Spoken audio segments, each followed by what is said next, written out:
6:04, Talk 107.3 FM, WBRP. Mornings with Brian Haldane, off and running. Brian here with you, John LaBeouf producing. Busy morning for you this morning. Busy show throughout the day today. We got a lot on the special session on tax reform. We're going to get a look at it from C100. Adam Knapp from the Committee of 100 going to join us in the 7 o'clock hour to talk about it. State Senator Franklin Foyle in the third hour going to talk about it. Who would be a good person to talk about the governor's package of bills? How about the governor? Yeah, Jeff Landry, 8:35. And we'll visit with Jeff Crouere about that as well. And that's not all we're doing today. We got a whole lot on the docket. So let's dive right in. Let's get right to it. Top stories and trending.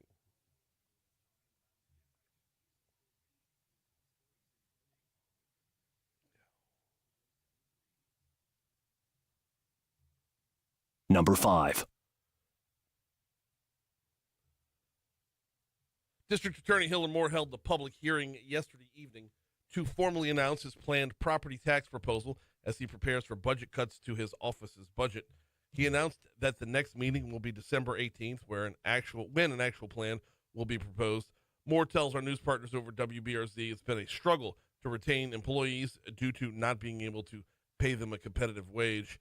The proposed millage will be for East Baton Rouge Parish. The proposal amount is still being determined. Moore says he shouldn't have to ask taxpayers to put money towards public safety. Therefore, he is being mindful about the cost. Number 4. A judge yesterday dissolved a restraining order that had prevented the Louisiana High School Athletic Association from forcing University High School to forfeit 7 games, and almost immediately afterward, the LHSAA knocked the Cubs out of the playoffs before their first contest.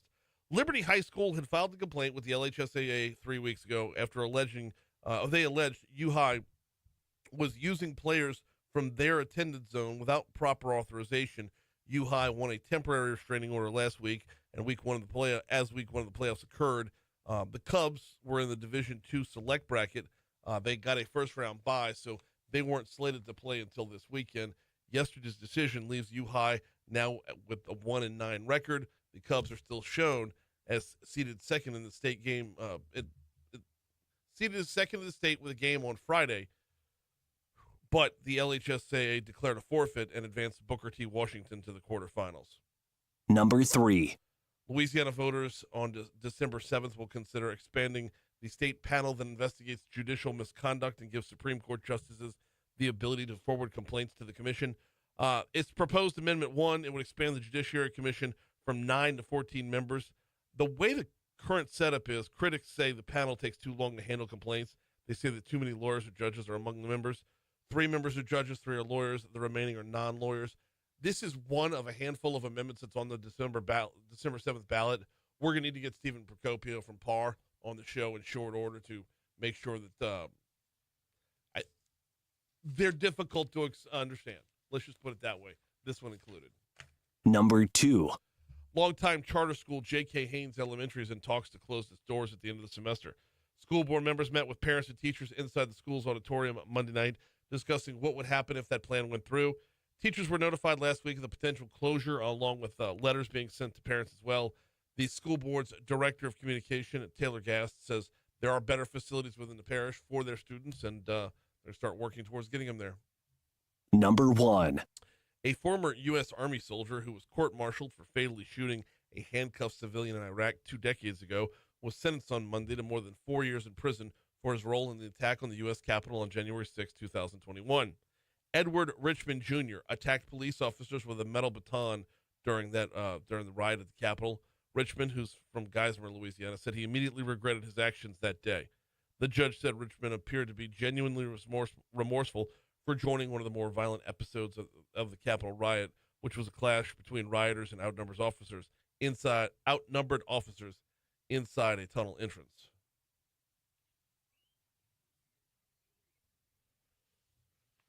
What's trending there, John? Well, Vladimir Putin has given the green light to a new nuclear doctrine amid growing fears of a third global conflict. Awesome. Just in time for Ukraine to start using American missiles to fire off at Russia. So the headline I read had something to do with World War III by Christmas. Is that about right? Let's hope not. Let's hold off. Just hold off. I got to know, though. Is it going to be before Christmas or after Christmas? Can we have mutually assured destruction Because like, right, we have to plan accordingly, right? do I need to shop? Basically. Should I shop? If I'm going to skip my Christmas shopping because the world's going to be over with? Look, I don't want to spend the money. If we've only got a month and a half or a month and a week left on this planet, then I really don't want to be in line at Bath and Body Works. Right. Right. It's not a place I want to be. Right. Like, should I put the tree up or not? Right. My tree should already be up. I'm ashamed of myself. Your tree should not be It up. should be. It Your should, tree Brian, should. it should be. It should It's have not been up. Thanksgiving yet, John. But I should decorate It's it not. for. You what have after what is Thanksgiving. Thanksgiving though? It's it's The just- forgotten holiday. Yeah, you just Thanksgiving is I mean- the Korean War of holidays. after Halloween, it's Christmas. Nobody cares. It's Christmas. We just skip right past it. We're so desensitized as Americans, Brian. We're talking World War III here. I know. We're talking. I know. And I'm asking if I Serious should knock out stuff. my We're Christmas like, shopping or not. Should we? I'm well aware of that. That's what I got. This is where we are, though. This is how everyone dude, feels. That storm last night had me up all night. I'm going to be Really? Yeah. struggle bus until at least my third cup of coffee. Yeah. So Third this cup. one's number 2 right now. So Here we go. yeah. Hey, Betty White, who died in 2021 after a decade-spanning career in television, will be honored with a postage stamp in 2025. I feel like that's not enough. What? She's Betty White. She's a national treasure. No, I know. I mean, I yes, know. being honored with a postage stamp, yes, is great. It's pretty cool. But like, I think Betty White is to that level where we might want to consider putting her on money. The postage stamp, yeah. I mean, it's. How would you want Sure, to be commemorated? Not with a postage. I mean, stamp. what would it be? Like, what would be like if you think like a postage stamp is No, cool, I but- tell you what. I tell you what. A postage stamp would be great. Well, who mails things anymore? I was gonna ask. I mean, That's my question. But the other part is like, yes, I want everyone to lick my backside. whoa, hey, speaking, you know what? I got nowhere to go. Anyway, so former LSU and current Pittsburgh Pirates starting pitcher Paul Skeens has been named the 2024 National League Jackie Robinson Rookie of the Year. Yes, sir. This is amazing. Rookie of the year for Yeah. Skeens. Awesome stuff. Great. Awesome stuff and well deserved. It's still in the running for the Cy Young, which I believe was going to be announced either today or tomorrow. Yeah. Yeah. Awesome. Yeah. Yeah, this is incredible. This is great. Very cool stuff for Paul Skeens. Very well deserved, to be sure. I don't think he's getting the Cy Young. As his usage dropped off, like the Pirates didn't use him enough down the stretch and started him too late, so he doesn't have the accumulation of statistics that he would need on that front. Mm. It's 6:12 at Talk 107.3 FM WBRP. We'll take a quick break. When we come back, we'll talk a little bit about we'll talk a little Saints football next.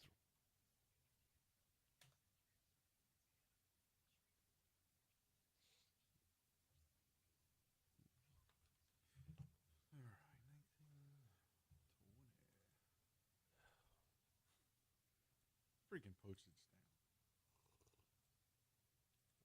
It's cool. I mean, Yeah, it is. But who mails things?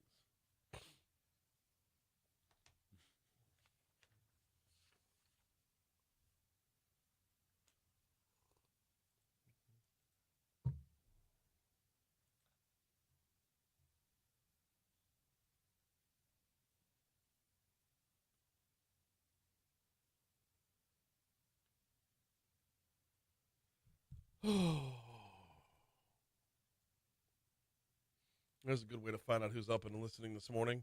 yeah. If I don't get any texts at all from saying everyone can lick my backside. Yeah, yeah.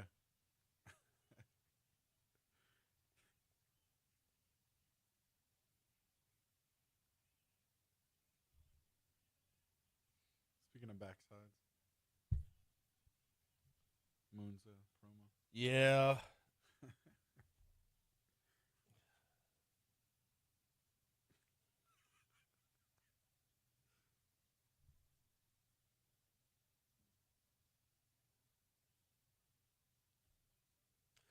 Oh, write down that cart number. Write down that cart number. Or what is it? What's the cart number on the spot that's running right now? Oh, Com 2504.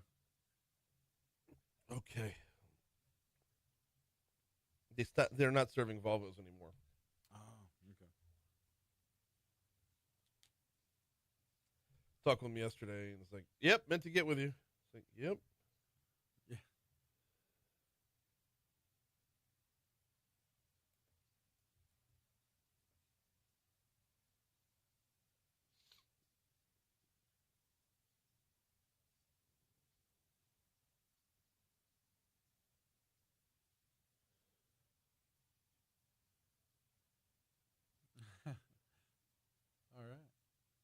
Renee says she mails Christmas cards. Christmas cards are the right answer. Yes. Yeah. So she'll We be still using mail our Christmas cards. Yes. She'll be using that postage stamp. Yes. So you can lick Betty White's backside. No, so she says stamps are peel and stick now. There's no licking needed. Mine's funnier. It is funnier. We're gonna delete that comment, Renee. I'm kidding. I didn't know. I mean, it's been a while. It's been a while since. Right? Yeah. Since we mailed a letter.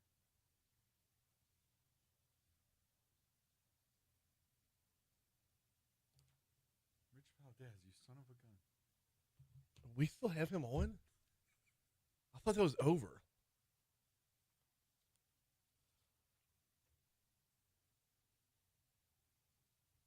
You know this is 19 and 20, not 9 and 20, right? My terrible handwriting. Yeah. I'm illiterate.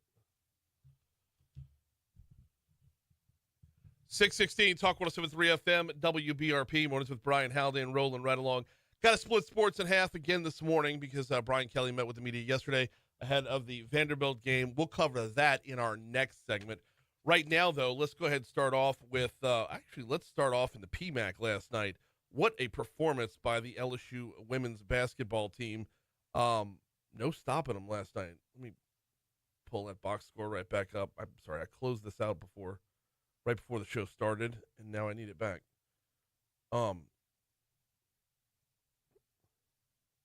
Troy was in the Maravich Assembly Center to take on LSU, and LSU pulls out a 98-59 win. Game was never even close to being in question. Tigers got out early. They put up 35 points in the first quarter. This was just an absolute blitzkrieg by LSU.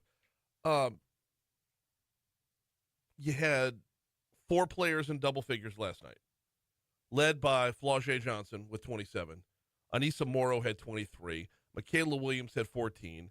And Jersey Wolfenbarger had 12. And then on top of that, you just look on the rebound column. Anissa Morrow was good for a double-double last night because she had 13 boards to go along with those 23 points. The rebound column is one where LSU is going to start to need more help as the season wears on, as the opponents get better, because this is an area where Angel Reese just dominated when she was here. Now, that being said, you improve your shooting percentage, you don't need quite as many rebounds. LSU was 48% from the floor last night. That's about all you can ask, especially when you consider they were 36% from three-point range as well. They're 4 of 11. And not a huge difference maker last night, but the big picture here is they're able to take the threes when they need them. Especially Flau'jae and Michaela Williams. That's where their 4 three-pointers came from last night. So 98-59, LSU gets the win. They moved to 5-0 on the season. They're still ranked number 7 in the country. That's going to change. They're going to go up. Tigers will play Tulane on November 20th. So what is that?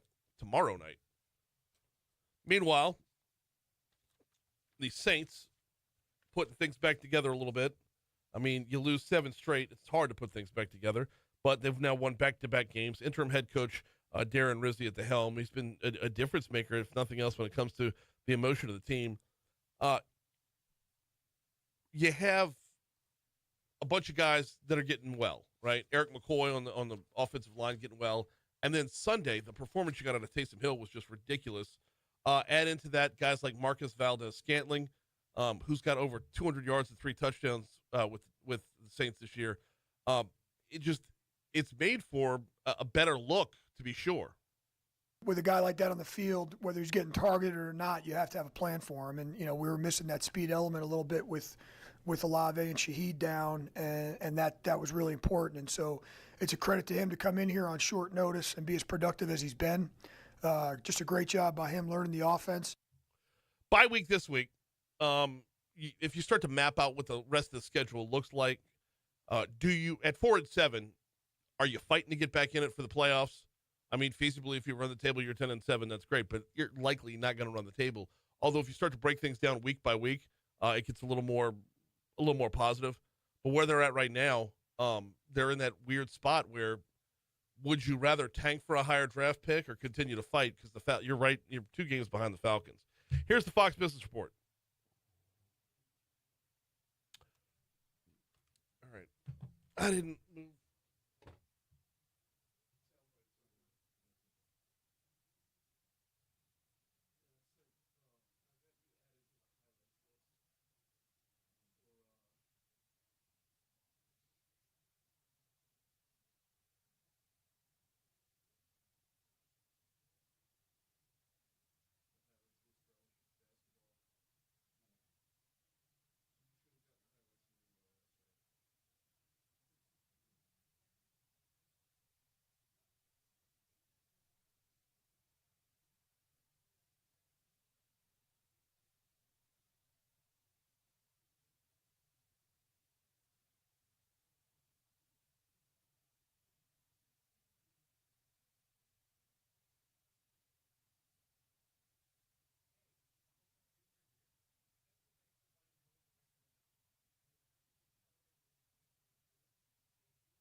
Um,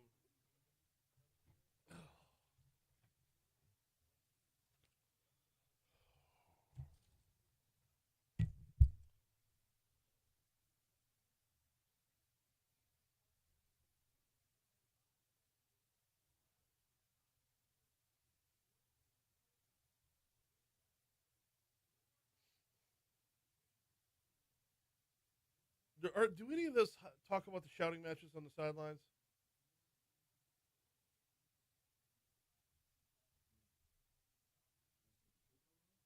Huh? No, I'm asking if any of the ones that Musso has in his folder has in the title something about.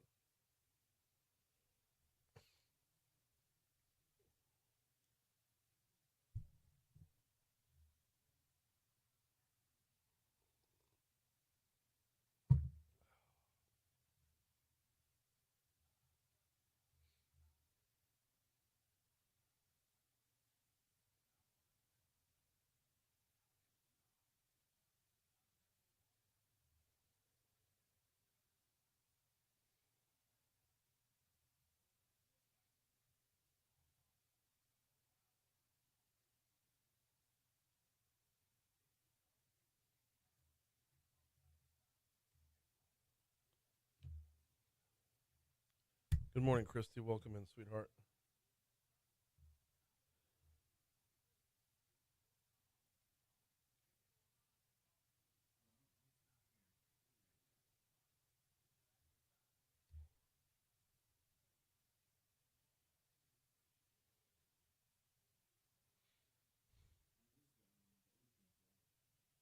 Yeah.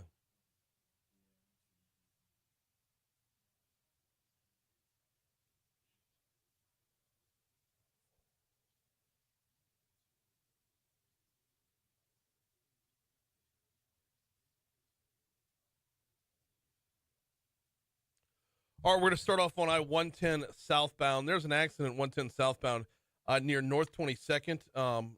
You know what? North 22nd is one way to put it. The Governor's Mansion curve is a better way to put it. You've got an accident there, and it's causing significant delays. In fact, before the Memorial Stadium curve, it's backed up that far to start off your morning. So, I'm sorry, I said North 22nd. It looks like that North 9th Street exit. You know where the Governor's Mansion curve is, and that's where the delays begin, to be sure. So slow going if you're coming in from the north on I-110 southbound. I-12 westbound coming in from Livingston Parish. Not bad this morning. You've got a little bit lighter than normal volume on 12 westbound, 10 westbound coming in from Ascension. Nothing to report there, and same thing with 10 eastbound coming in from West Baton Rouge Parish. Stepping off the interstates to give a look at the. You know what? This just popped up on the screen literally 2 seconds ago. Right there on 110 northbound. 110 northbound, opposite where the accident's at, just had a brand new stalled vehicle pop up there. So while southbound is looking at delays right now, northbound could see some as well if they've got the volume to back that up, because there's a stalled vehicle 110 northbound at North 22nd as well. All right, surface streets. There's a crash in the roadway airline at Piku, and this one's from about an hour ago. But you know what? That's Osborne at Addison Street. It's right by North Foster. So be on the lookout for that if you happen to be in that area. Otherwise, the rest of your surface streets are looking good from the Shaw Bills Tire Traffic Center.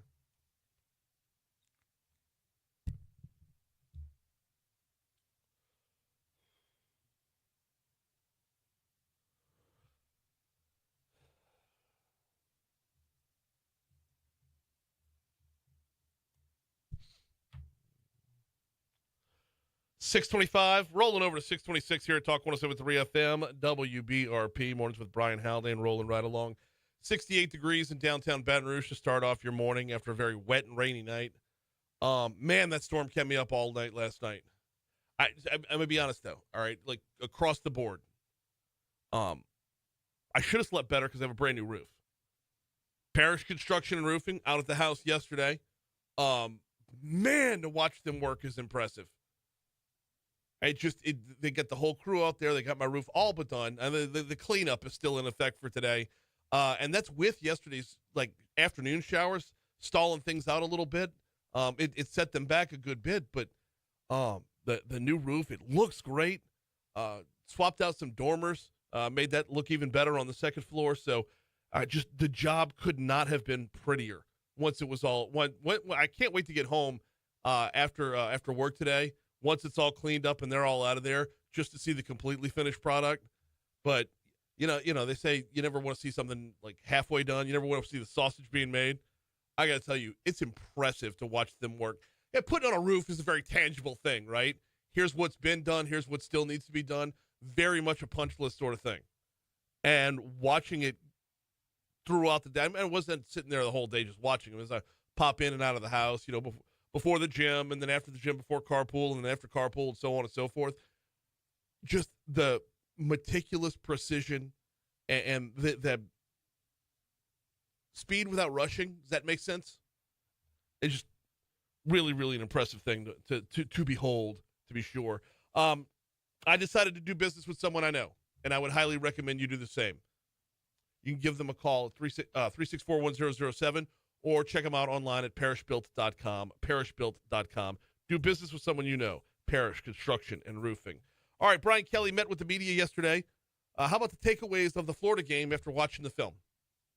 We missed some opportunities. Clearly, you have to score touchdowns. Kicking field goals is not enough. We're not scoring enough points. And we're giving up plays, explosive plays on defense. So there were a lot of positive things, 92 plays on offense and 42 minutes in possession time, 23 first downs. We have a system in place, but it's not turning to what's most important, and that is points at the end of the day. So, again, have to re-examine that. Was pleased that there was a much more balanced running attack. If you take out the negative plays, about 186 yards in rushing. That's more to my liking. We had a chance to get our hands on the ball a couple of times on defense, but it came down to a couple of explosive plays. I think it was 3 touchdowns and 11 total plays. So, we know where we have to address our issues there. Giving up the explosive plays on defense is worrisome. Having 92 plays on offense should be equally as worrisome, because that means you're not getting the explosive plays on offense. The reason you've got room for 92 plays on offense is because you're not pushing the ball down the field in chunks. We'll get to that in a second. How much of a problem is communication right now? When we talk about tweaking the process, it's about what's important right now for these next 2 weeks, 12 days. What's important right now? And maybe shift their focus a little bit more on some of the things that will help us close out games. That's how we'll move forward today. All right, now let's talk about play calling and the play calling structure. What's being done right now that needs to be tweaked? Joe Sloan will call the plays. They'll certainly be on my headset. And look, like any head coach, he's going to be involved in the ultimate decision of whether that's a go or a no-go. Now, as you know, communication has broadened. That communication includes the quarterback as well. So it can't be this long, conversation about, this play, that play, or it becomes confusing to what he's hearing in his ear because the head coach is on that and the play caller, both on defense and offense. So there's only 3 of us that have that with the green dot. The key here is the ability to make sure that the game is going in the manner that I want it to go in. At times, you have to take that action as a head coach. Not that somebody's being put in the penalty box, but making sure it goes through the vision that I have for that particular game. LSU will take on Vanderbilt this Saturday at 6:55 on the SEC network.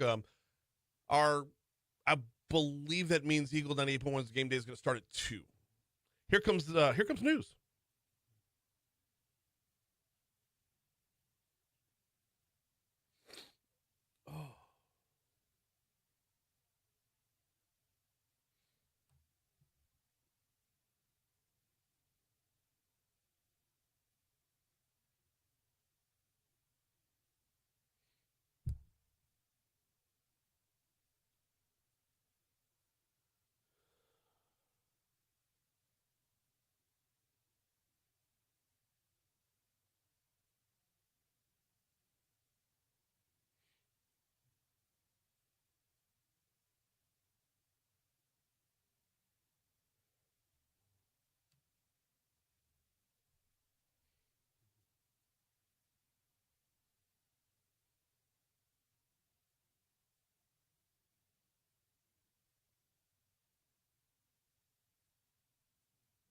Yeah.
Oh, we need to throw out the outside in. Damn it. I stayed up to write the damn outside in, and I think I'm going to keep the governor all the way till the end of the show.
Hello, good morning, sir. John with Brian Haldane here. Yeah, I'm looking to have you on here in just a few minutes. All right, thank you.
As the rain moves out, things look like they're going to cool down a little bit for your full forecasters, Emma Kate Cowan.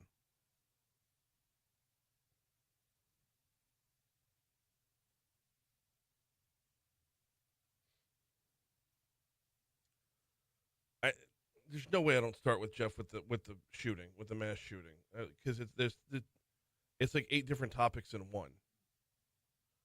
I mean, I want to talk tax reform with him, and I don't want to go, well, I got tax reform in the next segment as well, like after Jeff. I don't want to go a full hour without fully talking about tax reform. But so much of the show's about it today. I feel like I'm just bludgeoning people with it. And so, some of the conversations I had off the record yesterday were ridiculous. It's getting gross over there. I bet, man. Like, I could about imagine.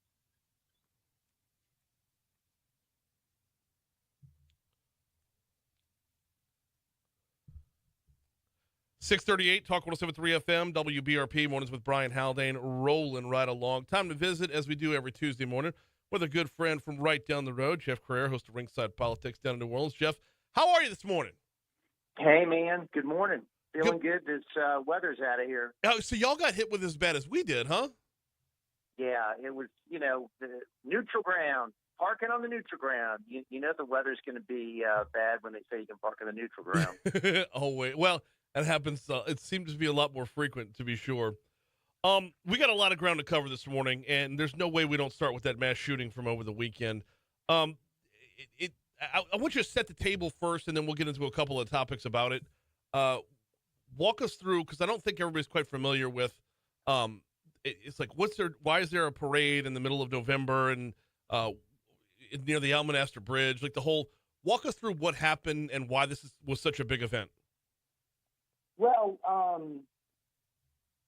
what really was a shock was that it was what you consider a mass shooting when you have 13 that are shot, 2 dead, 11 injured, and it was a shock because we have been really seeing some progress in New Orleans. I mean, this has been a real turnaround from what we've seen in previous years. I mean, the murder rate is the lowest it's been in New Orleans since 2019. So they're much lower than it was at the peak in 2022. So it was a shock in that it really is a throwback to the bad old days when this sort of thing happened all the time. But it just reminds us that we're not immune to this, and that this is still, a violent city. So, I mean, it happened, on a weekend. These second line parades pop up all the time. They're part of the tradition of New Orleans. I mean, it's not an unusual thing to see a second line, and you just don't want to see violence associated with it. So you had two incidents. You had shootings about an hour apart. They're looking into it, trying to hold people accountable. You had police at the event. It was in the middle of the afternoon. It's not like something that happened at night. Right. You had a car involved. You had shots fired into the crowd.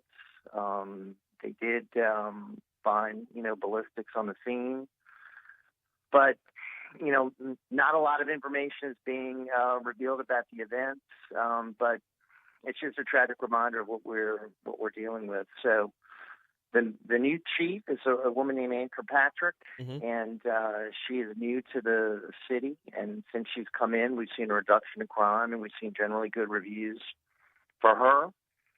And we'll see what happens as far as the investigation. And these are incidents that our NOPD sadly have a lot of experience covering. And this has happened, as I said, quite a bit in the past. But it was sad to see it happen this year when we've made, a lot of progress in dealing with violent crime. Now, of course, while this is going on, the mayor is in Rio. I was hanging on to that part of it. And, it just is a reminder, Brian, that, we need a new mayor. We need someone who's engaged. We need someone that gives a damn and is going to be around for, these types of events and, leading the city when you have a mass shooting like that. So she goes to every climate change conference she can. It's just despicable. Yeah. I mean, that's not an issue in New Orleans. I mean, New Orleans is worried about, the bad economy, the bad infrastructure, the bad crime. Climate change is nowhere near the top of the list for the struggling people in the city. Nor should it be. When you're in charge of a city, you're in charge of a city. If call it climate change, call it global warming. Either way, it's global. It's out of your pay grade, to be sure. So, yeah, nice of the mayor to hop on the Zoom conference from Rio, to be sure. But on the flip side of that, as I understand it, Oliver Thomas was actually attending the event. Well, Oliver Thomas is, he's a man of the community. I mean, he does a lot of events in the city. I mean, I've had him on Politics with a Punch. We did an award presentation last year for students that had succeeded and that we wanted to recognize, and he was there as one of the presenters. So he's the epitome of someone who's plugged in. I mean, he might not like his politics because he's a Democrat and liberal on some issues, but he's someone that is very involved in the city, and of course he's running for mayor. Right. And he is maybe an underdog because the councilwoman at large, Elaine Moreno, is got a big war chest and is considered the front runner, but I wouldn't count Oliver out. We're talking with Jeff Crouere, host of Ringside Politics. Let's pivot this over, move from the political to the boots on the ground into this. Ann Kirkpatrick has been getting rave reviews since taking on the gig. What's the immediate aftermath here? 48 hours after the shooting. What's the evaluation of how she's handling it? Well, I think it's too early to give her a complete evaluation, but, she's speaking out. She led a news conference the other day. She gave the facts. We'll see how it goes from here. But, so far, I've been getting good reviews about her. She seems to be organized, seems to know the job, seems to have learned. Now, whenever you bring somebody in from another area, they're not familiar with all the customs traditions of New Orleans, but she seems to be learning as fast as she can, and that's going to obviously take a little bit of time. But I'm getting good reviews about her, and it looks like the number of police officers has slightly gone up, which has been a real problem in the past few years. So we're bringing crime down, we're recruiting more officers, and there seems to be, a better reputation. So we'll see where it goes from here, but so far so good as far as her. But this investigation will, be a big part of whatever kind of success she's going to have, because this is the biggest incident that's occurred now since she Right. came to the city. And that's why I asked about the early review here, is because when she hits the microphone, is there a level of confidence, as a resident, is there a level of confidence that she's going to get the job done?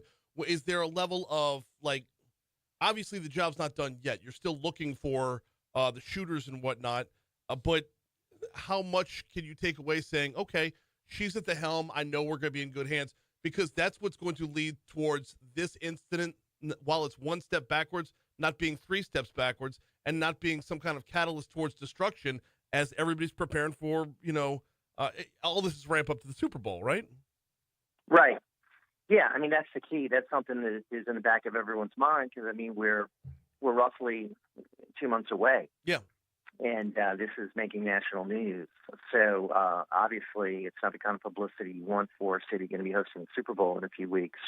I think she is one that instills confidence. I mean, she's got a long history in law enforcement, and, she's got the helm. So, again, we'll see what happens. So far, I would give her passing grades, but, Okay. This is going to be a big test for her. So, obviously, everyone is hoping that we have a quick resolution. He is Jeff Crouere, the host of Ringside Politics. You got a show coming up in 13 minutes. We got to let you run. All right, my friend. Talk to you next Thank you, week. Brian. Always, Jeff Crouere. Catch him down in New Orleans. A lot can be said for that level of confidence. You just there could be a different feel for sure. All right, we're coming up on 647 to Talk 107.3 FM, WBRP, which means we're going to take a break as well. We'll check traffic. We'll check your money now, and then we will continue next. Let's dive back into the special session on tax reform. That's coming up next right here on Talk 107.3 FM.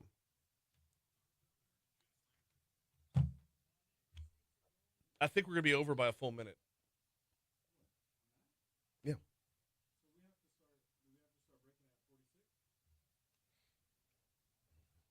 Because you broke before. I know. Yeah. This is a 3-minute stop set plus a minute for traffic. So are we gonna have to cut it short? Like start cutting it shorter? Yep. I don't know. Maybe 45. I'm going to have to start 46? looking at it again Yeah. because there was no live read there. That was. If I don't have a live read, I got to get out for 46. If I do have a live read, I got to get out for 47 because that includes the space for the live read.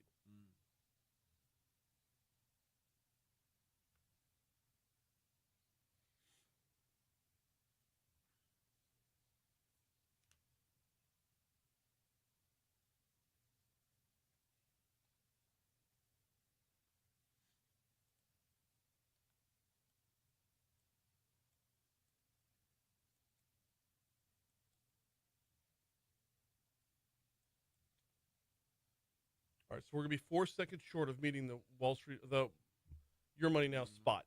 We'll carry the spot.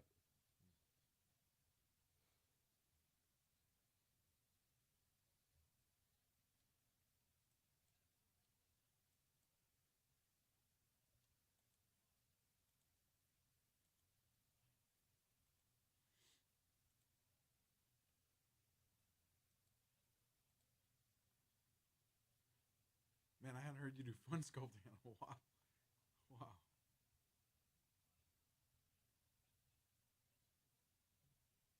Dang, I kind of forgot about that.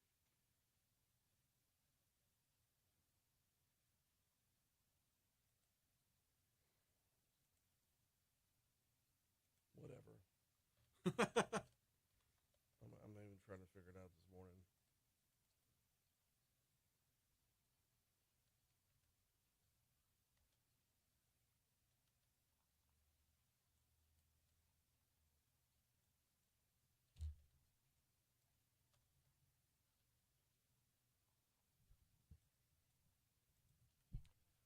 Troy says, I would imagine much of New Orleans is joyous when the mayor leaves town. Yes, absolutely they are.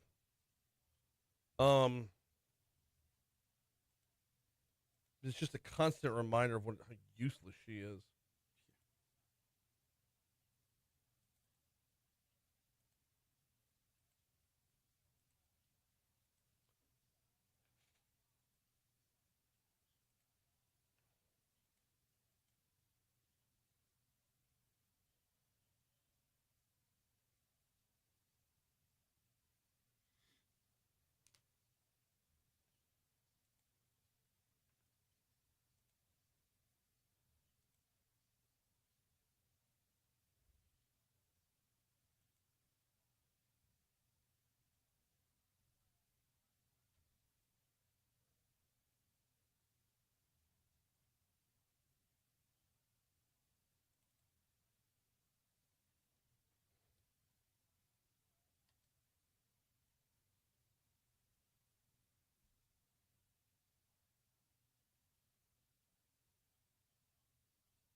hold it silent for those 4 seconds.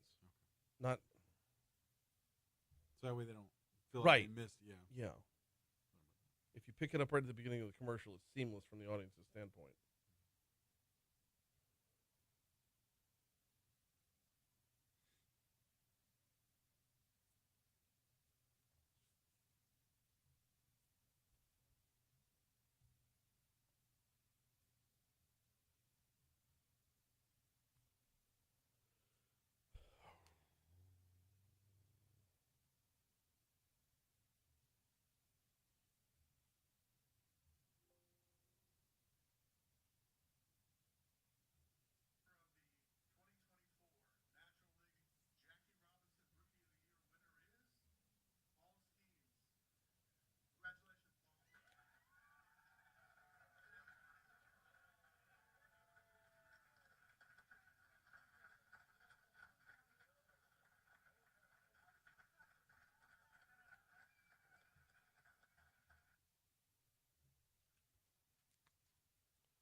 .652 Talk 107.3 FM WBRP mornings with Brian Haldane rolling right along. I appreciate you, Jeff Crouere, for hopping on. We're supposed to talk about not just that mass shooting, but about the tax reform session as well. Not to worry, stick around. We're going to cover the heck out of the tax reform session. In our next hour, Adam Knapp from the Committee of 100 is going to join us at 7:15. C100 put out a press release yesterday endorsing the governor's tax reform plan overall. They say there's a few caveats. What are those caveats, and what is it they like about the plan? We're going to talk with Adam Knapp at 7:15. And then coming up in the 8 o'clock hour, it's time to dive back in. A lot of the bills have gone from the House side to the Senate side. They're going to start in Rev and Fisk, to be sure, the committee on the Senate side. We've got our own State Senator Franklin Foyle is on that committee, and he will join us at 8:15. I believe he's actually going to stop in studio on his way to the Capitol for more committee meetings. We'll catch up with Franklin Foyle at 8:15 to talk about what he's seeing on in the committee right now before things move to the Senate floor. And then if you want to talk about the governor's plans, why not talk to the governor? Jeff Landry slated to join us at 8:35 this morning. We'll take the governor from for as long as we can keep him, from 8:35, hopefully until the end of the show, to break down what his plans are there. I kind of want to step away from the tax reform session for just a couple minutes when the governor's on, in order to talk about the broadband announcement. You heard that news from Louisiana Radio Network at the bottom of the hour. $1.355 billion. Louisiana is an absolute national leader on this front. They had some audio from Vineeth Iyengar. We'll have that for you later on in the show, and we'll have Vineeth on later on in the week as well, as he is just doing like nationally renowned work. The rest of the nation has all eyes on us when it comes to implementing broadband statewide. So the governor's getting praise. Vineeth is getting praise. We need to tell their story. That'll all be coming up later on in the show. Right now, though, back to the session on tax reform. As I said, a lot of what the governor's looking for has cleared the House and moved over to the Senate. There is one piece that is, well, it's a harder sell than the rest of it, and that would be HB 9. The House did not vote on HB 9 yesterday. This is the bill that would broaden out the sales tax base to include 41 services that are not currently being taxed. 41 brand new services. Pet grooming comes up a lot on that front. Lawn care service comes up on that front. The vote was previously delayed last week when there wasn't enough support for it. Pollster Bernie Pincinat says taxing new services appears to be dead, so the House might be discussing a plan B to take the sunsetting 0.45% sales tax, or the 0.45 cent, and beef that back up to a full penny again. The question is how they're going to replace it to keep the session alive and moving. And the rumor is they can raise a lot of new revenue with the 1 penny, which will replace the 0.45. This would be a broken promise by a lot of state legislators. If you are a state legislator, how many times have you promised your constituency that the penny sales tax that was put on years ago to get the state out of to break the budget deficit got rolled back to a 0.45, and that was promised to roll off? You went from a penny down to 45% of a penny, And we kept being promised, oh, it's going to roll off. Oh, it's going to roll off. Well, now you're looking at, no, it's going to go back to a penny. Now, if you broaden that out, if you zoom out, you'll see it's a trade-off to lower your income taxes, sure. But nonetheless, this is one of those times where it will, I mean, by the words that come out of their mouth, a promise broken. Penn Senate says those who are proposing that move, it wouldn't be a tax hike, it wouldn't be a tax cut, it would be a pretty even trade-off given the reduction of the personal income tax, which has already passed the House and is over on the Senate side. They're saying that the new half a penny that's being added would be offset by reducing people's income tax. So they're saying it's a tax swap or tax trade-off. Penn Senate also says the potential proposal to increase the sales tax would raise the average state sales tax to one of the highest in the country. The 0.45 is rumored to be increasing to 1 penny, which is moving to 11-cent sales tax. Think about that. No matter what you're buying, you up it by more than 10%. Should say no matter what you're buying. There would still be some things that would fall without that. Here's the thing, though, and this is... You remember a number of years ago, Grover Norquist had a pledge up in front of Congress people saying, will you sign my pledge to never raise new taxes or to never raise taxes? Will you sign my pledge to never vote for a new tax? How many times have we heard legislators on a state or national level talk about, I'll never vote for a new tax? Well, if you want to lower the income tax today, this is the trade-off for it. I've always hated pledges like that. I've always thought that pledges like that paint you into a corner. And this is what legislators are going to face right now, and the governor's going to be pitching this. The governor's going to be pitching saying, hey, you need to vote for a new tax in order to offset the other tax, in order to offset the decrease. Well, that's cool as long as you stay zoomed out. But at the end of the day, you are going to be asking legislators, predominantly fiscal conservatives, to go ahead and vote thumbs up on raising a tax, raising a sales tax at that. I can't help but wonder, and I can't wait to ask the governor about this, I can't help but wonder if we're not putting the cart before the horse on this whole thing. I know, I've only got 1 minute till news at the top of the hour. Let me see if I can squeeze this all down. If we had listened to the governor back in August and held a special session that would have been a limited constitutional convention, we would not be in this spot right now.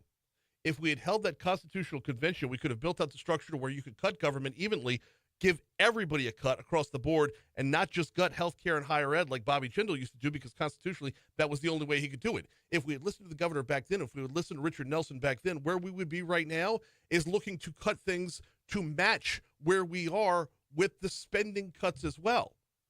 The way it stands right now, they're trying to balance out lowering our income tax to attract more business to the state, which is great, but until you have the spending cuts, you're going to have to offset it, which is a shell game, which is three-card money with your tax dollars, with our tax dollars.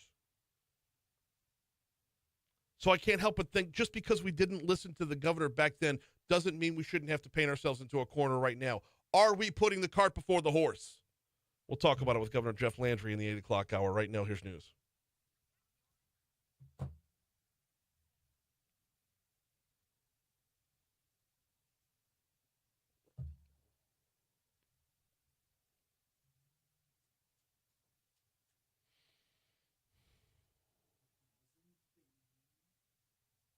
Oh, I wanted to hear the rest of this.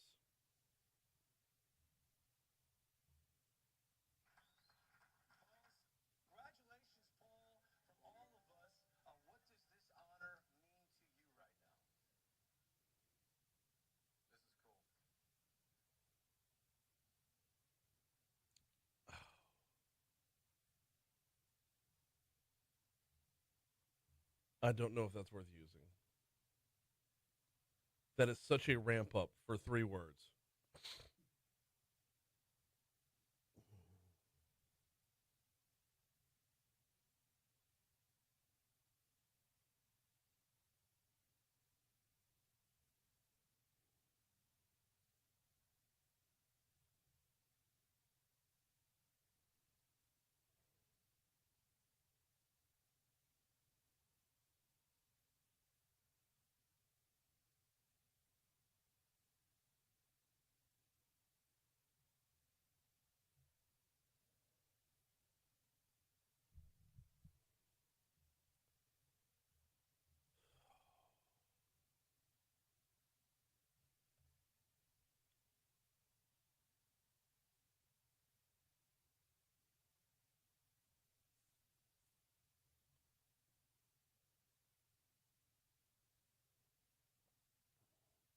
apparently the Tyson versus Paul fight shattered records at a sports book that the sports books cleaned up because everybody had their money on Tyson. Oof. But this was a very heavily betted on match. Oh, yeah.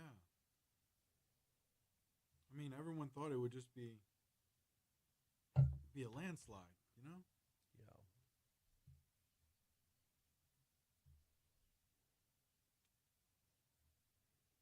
I think both of them kind of showed restraint. The more like I watch like the footage and stuff, it's like there were punches that Jake could have threw that just could have really hurt him even worse. And then there were times when I felt like Tyson. I was watching a video yesterday where somebody was saying, and I don't know if it's true, but someone was saying they read the contract and Mike Tyson contractually was not allowed to throw an uppercut. Wow. Yeah, that would have been it. Because there was a time in the fight where absolutely he could have, and he had the open opportunity too, and he restrained himself. And you could see he clearly restrained himself. That's what the biting the glove was about. Yeah. Where it was like, I mean, we've never seen that before. I've never seen in footage or anything him ever biting his glove, and he talked about it. No, I've seen him biting ears. This new tactic, yeah, but I mean, this new. I don't know if it's true or not. So Right. But there seemed like a sense of restraint from him, from watching him. You know, it's just, and seeing who we saw in training to who was in the ring, it's just like, wow, it's like night and day.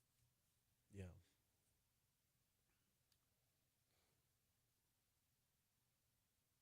I mean, or the time, like, what was the time? Yeah, Jake Paul literally had his tongue out, hands down. I'm like, I thought that would have been a perfect opportunity. Just, That was at the end.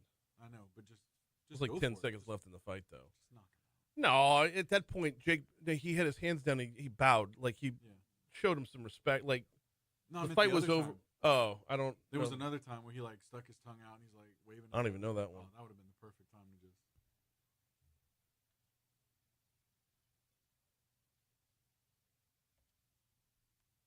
Yeah. Disappointing to say the least, but thank God I didn't have money in it. I mean, I lost nothing for it, you know? Yeah. It was a free event, free to watch. Lost nothing. I wonder if Netflix picked up any subscriptions as a result. Oh, absolutely. And if you, It probably got. yeah, if you're a They Hulu canceled their subscriber that didn't have subscription. Netflix, then you might pick up Netflix for that. Yeah. Oh, yeah. I'm gonna have to go get my charger. My laptop can't make it a whole way through the show anymore. Dang. Well, I bring it down half an hour before the show, so it's just sitting here. Like, I ought to just leave it plugged in until showtime. Yeah. See if that does it. I need a new laptop, but Yeah. whatever. I keep asking it a clock on there, and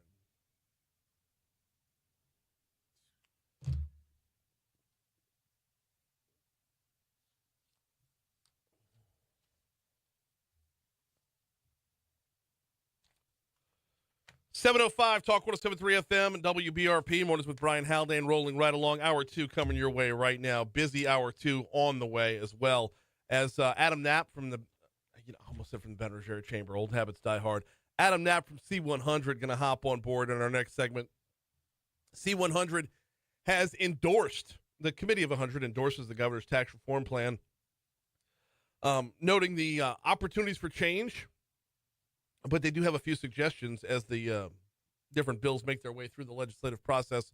There are a few caveats. They're not 100% on. They're not on board with 100% of the plan, but they are 100% on board on advancing towards some change here in the state. We're going to talk with Adam Knapp in our next segment. Also, this hour we're going to have Carissa Graves is going to be in with us. I might have said Sarah Gardner in the first hour. She's the one that emailed me that Carissa was coming on. Carissa Graves is going to join us at 7:35, talking about. Giving for the holidays. About once a month, we get the chance to visit with the Baton Rouge Area Foundation. Normally, we're talking about some pretty big ideas, like that Nicholson Gateway Corridor, right? From Nicholson to downtown, from downtown all the way up to Southern University, revamping the River Center and building out Nicholson Drive to meet downtown, all the way out to campus. Well, while we talk about that a good chunk of the year, sometimes it's good to talk about giving back, and we're approaching the holiday season, and that's exactly what we're going to do. But that's all later on. Right now, here comes top stories and trending. Let's go.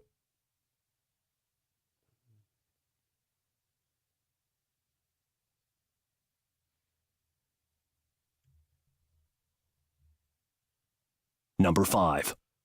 District Attorney Hiller Moore held a public hearing yesterday evening, to formally announce his planned property tax proposal as he prepares for budget cuts to the office's budget. He announced that the next meeting will be December 18th. Hopefully by then we'll know how much of a tax hike he's looking for. This would be a proposed millage for East Baton Rouge Parish. The amount is still being determined. Moore says he knows, tax dollars are tight. All of our dollars are tight, so he doesn't take this lightly, but definitely they're already looking at a backlog, have been looking at a backlog for some time, and if anybody's department can't afford cuts, it's definitely his. Number 4. Yesterday, a judge dissolved a restraining order that prevented the LHSAA from forcing U-High to forfeit 7 games, and almost immediately afterwards, the LHSAA knocked the U-High Cubs out of the playoffs before their first contest. So Liberty High School had filed a complaint 3 weeks ago alleging that U-High was using players from their attendance zone without proper authorization. U-High won a temporary restraining order last week, and week 1 of the playoffs occurred while that was all going on. Well, Monday's decision moves U-High's record down to 1-9, which boots them from the playoffs. However, the bracket is already in effect, so basically they're just going to forfeit this Friday's contest, moving Booker T. Washington onto the quarterfinals. Number 3. Really sad when you think about that, though, right? I mean, the kids did nothing wrong on for U-High, and this was, I don't know. You might want to tune in to Louisiana Prep Weekly tomorrow night on 104.5 ESPN. Cade Wassan will have this story in full detail, to be sure. Number 3, Louisiana voters on December 7th are going to consider a number of different constitutional amendments. One of those constitutional amendments would expand the state panel that investigates judicial misconduct and give Supreme Court justices the ability to move complaints over to the commission. It is proposed Amendment 1, and I can tell y'all, it's about as confusing as the day is long. And it's not the only amendment that's on the December 7th ballot. So rather than break down that amendment right now, let's just say that before we get to the December elections, Stephen Procopio from the Public Affairs Research Council going to be making at least one stop over here to spell things out for us. Number 2. Longtime charter school J.K. Haynes Elementary is in talks to close their doors at the end of this semester. School board members met with parents and teachers inside the school's auditorium on Monday night discussing what would happen if that plan went through. Teachers were notified last week of the potential closure, along with letters being sent to the parents as well. The school board's director of communication, Taylor Gast, says that there are better facilities that the kids are going to be going to once this is all over with. Number 1. A former U.S. Army soldier who was court-martialed for fatally shooting a handcuffed civilian in Iraq 2 decades ago was now sentenced on Monday to more than 4 years in prison for his role in the attack on the U.S. Capitol back on January 6th of 2021. Edward Richmond Jr. attacked police officers with a metal baton during that occasion. Richmond is from Geismar. He said he immediately regretted his actions that day. The judge did say that Richmond appeared to be genuinely remorseful for joining in on the attack. But yeah, 4 years in prison for Richmond.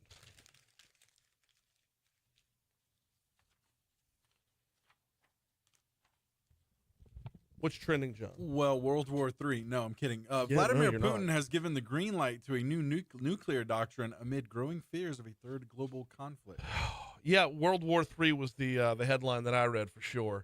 World War III by Christmas, actually. So, yeah, look, you still got to knock out the Christmas shopping. Do we, though? Yeah, you do. I guess. You do. I guess you don't have to worry about return policy this year. No, I guess. You go all in on the white elephant gifts, to be sure.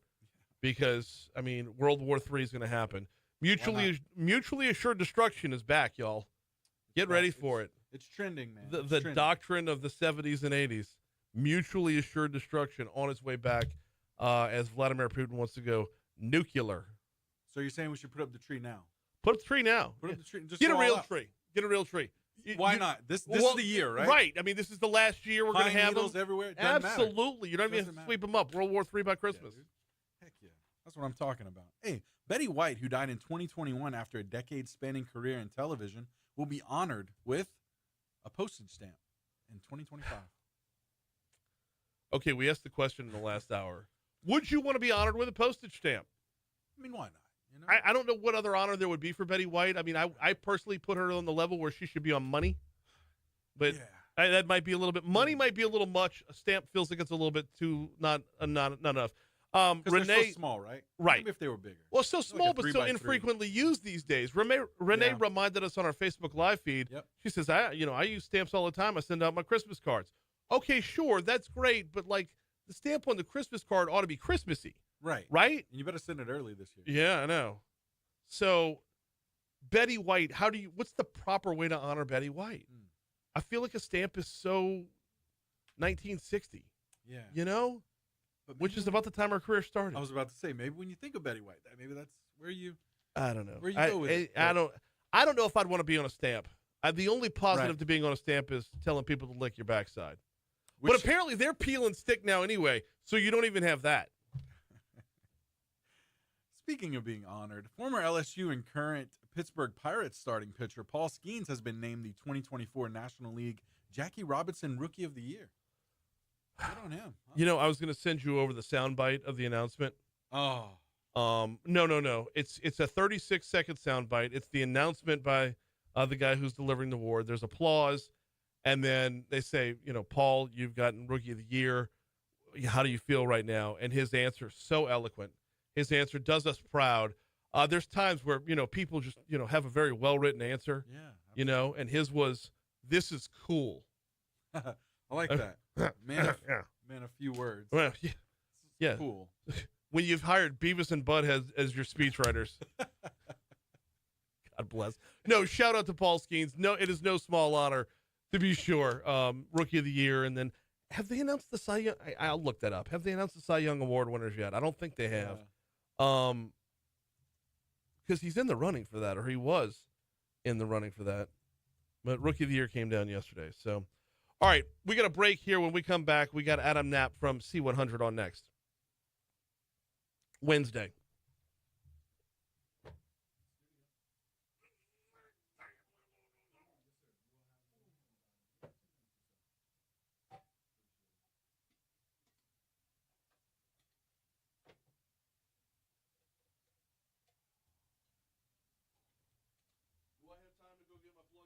Yeah, go ahead. You got it, man. If you're not back in time, Dead Mouse will just keep playing.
I got something I want to talk to Brian about. Just thinking out loud, but Facebook audience will probably enjoy this. I'll mention it when he comes back. I talked about in the first hour about being desensitized, kind of making jokes about World War III, but there's some other talks. Where the House hearings, I don't want to give too much away just yet, but yeah, we'll talk about it when Brian gets back.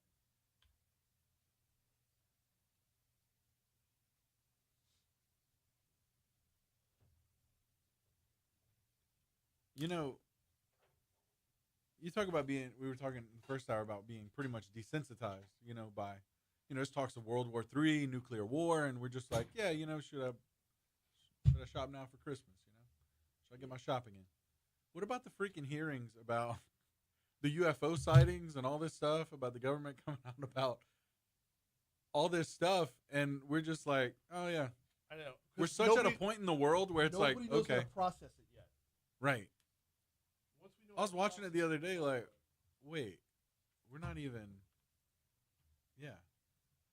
Like everyone's just like, okay, bring it on. What else? You know? I feel like there'll be like a live Bigfoot sighting on national news, and we'd be like, but I mean, yeah.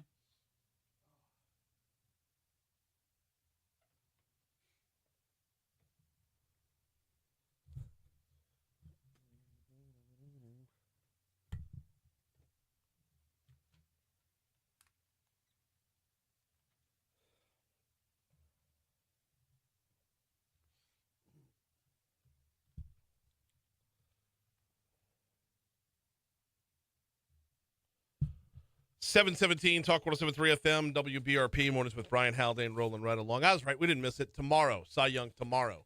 And Skeen's still in the running for that. Joining us now to get inside the special session on tax reform would be the former head of the Baton Rouge Area Chamber, now the head of C100. He is Adam Knapp. Adam, welcome back, man. How are you? Hey, Brian. Thanks for having me. I'm doing good. Glad to have you on this morning. So the Committee of 100 endorses the governor's tax reform plan. Let's talk about the overall why before we get into some of the caveats. So we have long had a position in support of broad-based tax reform. We wrote a big report with the Tax Foundation about a decade ago. I should say the Committee of 100 did.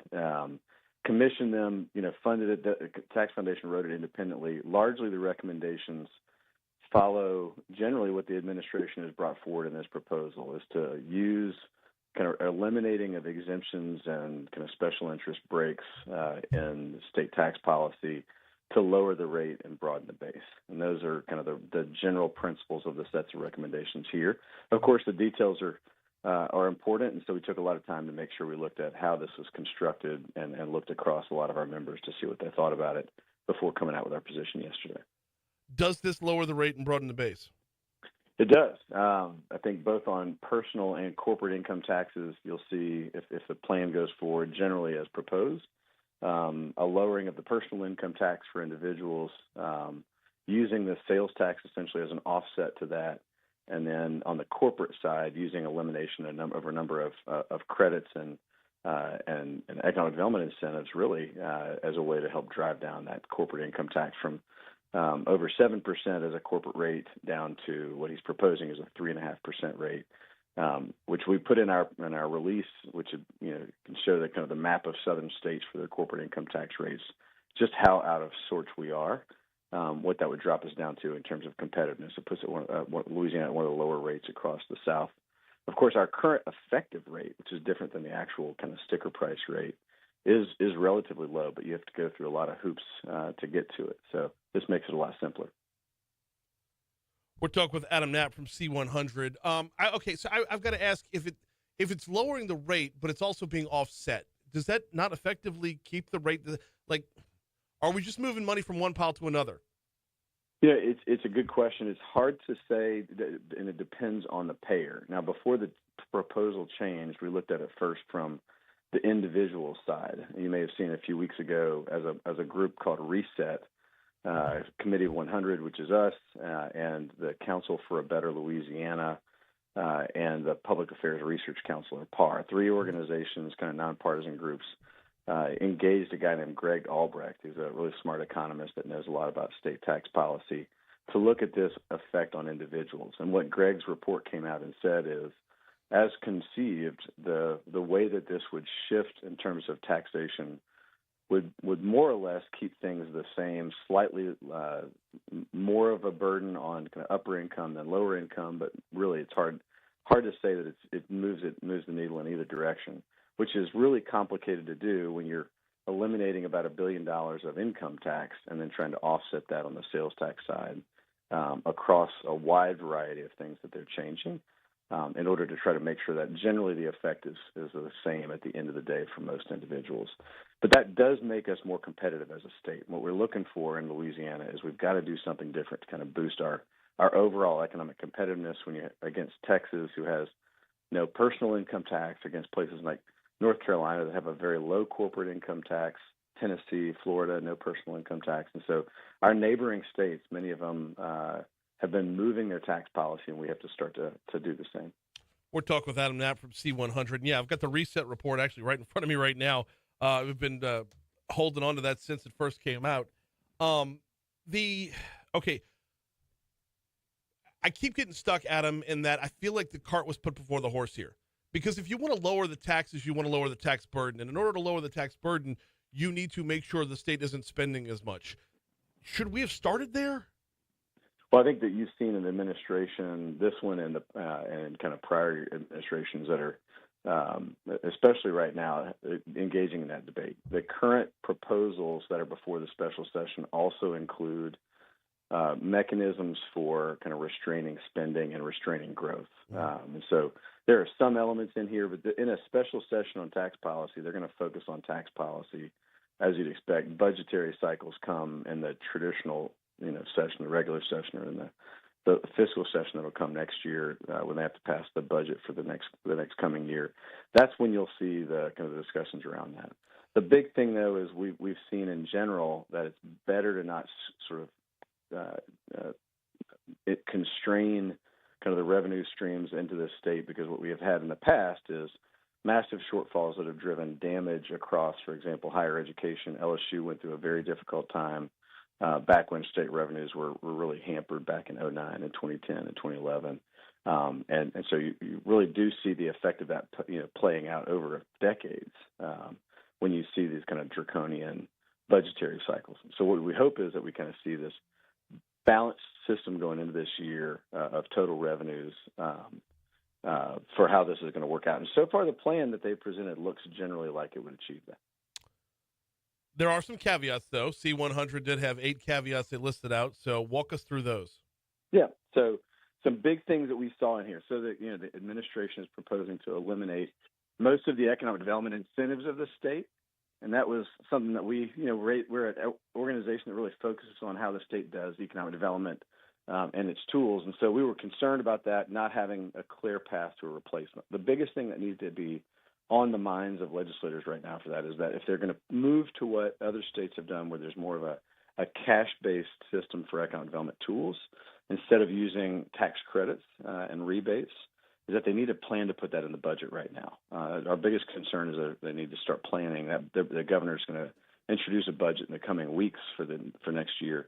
Well, that needs to be something they're putting a placeholder for.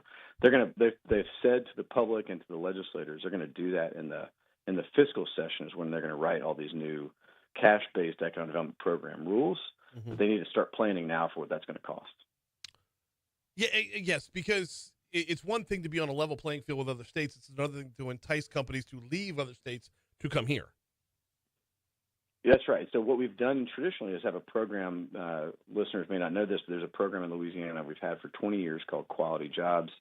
For the most part, that's really the bread and butter economic development incentive that most projects, wherever you are in Louisiana, if you're a manufacturer, if you're a tech company, if you're headquarters, it's a program that's designed to make certain types of companies eligible for that, and that does position us competitively against other states. That program is being sunsetted, ended by this current session, and so that primary tool that every economic developer in Louisiana is going to be familiar with, that needs to be replaced with something else. There'll be a transition period of probably about a year or two, but we need to get that program budgeted and in place by the next legislature. I want to skip down a couple. I know I'm not just reading bullet point by bullet point here, Adam, but a little bit further down in your caveats there, or in C-100's caveats, request the governor and legislative leadership to commit to centralized sales tax collections in the fiscal session for 2025. This is important on an everyday basis, but even more so if we're pivoting towards more sales and services taxes. It is, and what was fascinating to us is in pushing our membership and asking for input on the governor's plan, they almost all came back saying, the most important thing that we'd like to see isn't even on the plan. The state is an outlier that we have. All of our parishes doing sales tax collections, and for a business that does business across multiple parishes, many of your listeners probably feel this. It is annoying and frankly, a business tax, a cost for doing business, for how frustrating and difficult that is. Well, it's also an outlier that most states don't do it that way. We've tried before and it hasn't worked. It's too complicated to do it in a 2.5 week special session, but it definitely needs to be on the radar screen for next session. There's a lot of folks talking about it we really do encourage that the governor and the legislative leadership need to get behind this as a key feature of what they're talking about in tax reform. It also will improve our rankings. The governor talks about this whole plan being about improving our overall rankings as a state.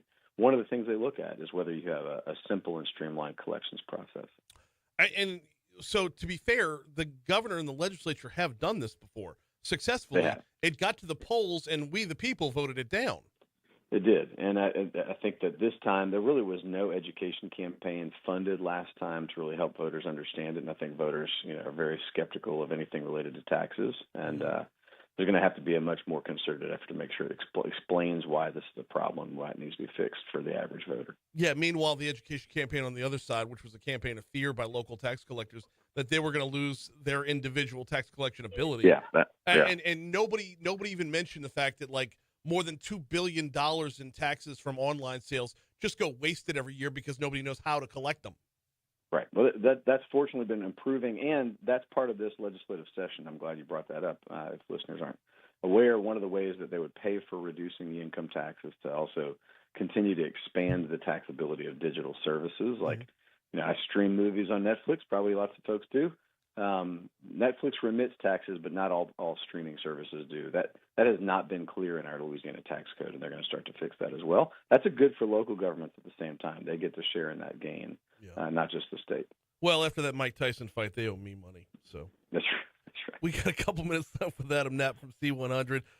Can we visit on, I know you got, we're not going to get to all of the caveats, but the historic rehabilitation tax credit, I really felt like there was no reason to put this into anything to begin with.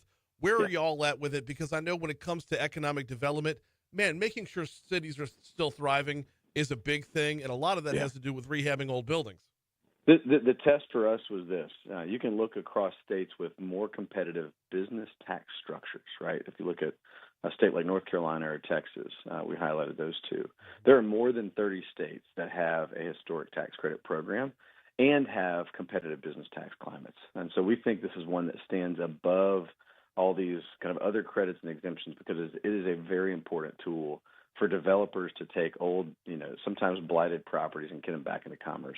In Baton Rouge, listeners will remember that there was an old abandoned hotel for many, many years downtown. Well, that was a redevelopment project using the historic tax credit to get the Hilton downtown redeveloped, and it has been an anchor in downtown. The same thing with what used to be the Chase Towers in downtown Baton Rouge. Use the state historic tax credit to kind of drive the investment in that tower. Right as we saw COVID really shutting down main commercial real estate across the country. Fortunately, one of our largest buildings that could have really made a challenge for our real estate climate had already been kind of put on a path to getting converted into kind of part use for commercial, part use for housing, and condos and apartments, which has turned out to be just a very successful redevelopment project.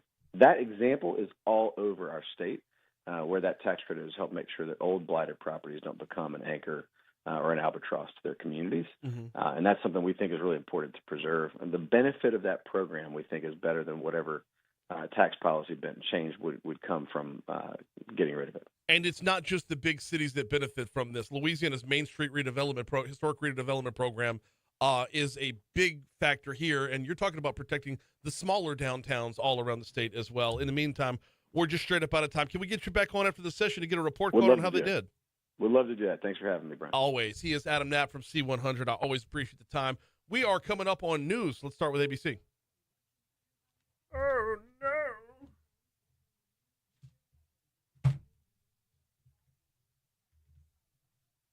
Who's on hold?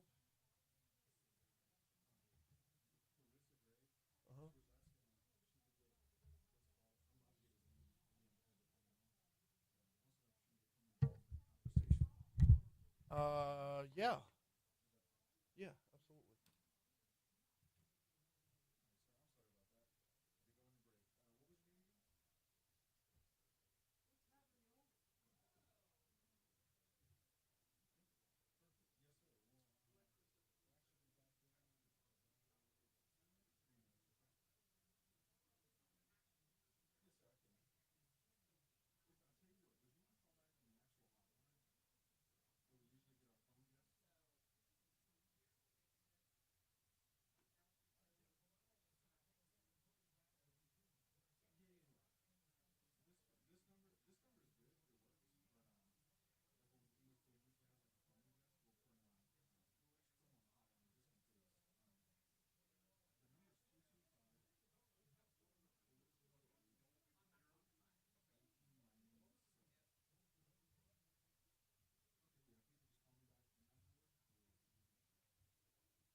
so you're gonna get little black specks on your ears.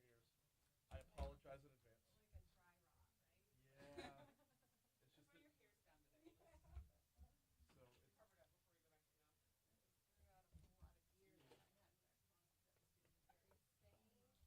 I'm well. How are you? Counting it down to getting Carrie onto Southern Miss, and finally got the ACT score we were looking for.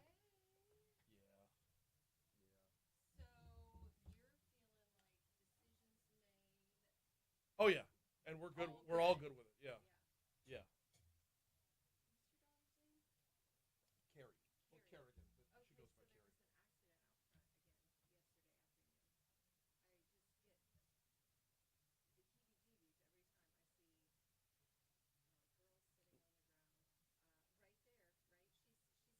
Yeah.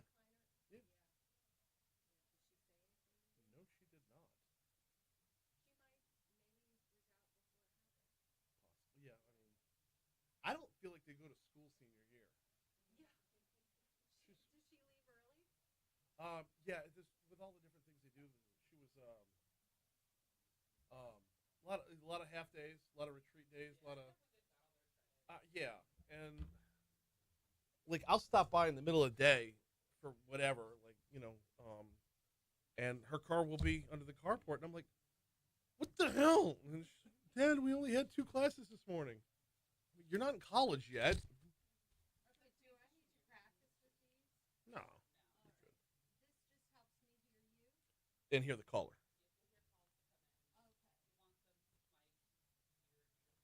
Yeah.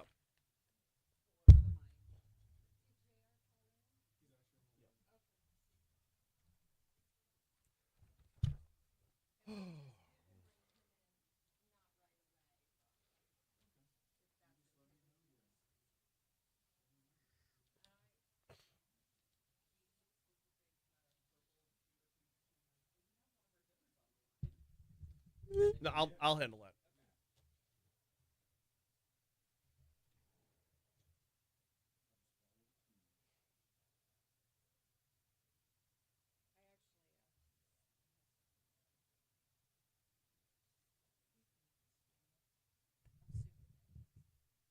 Why?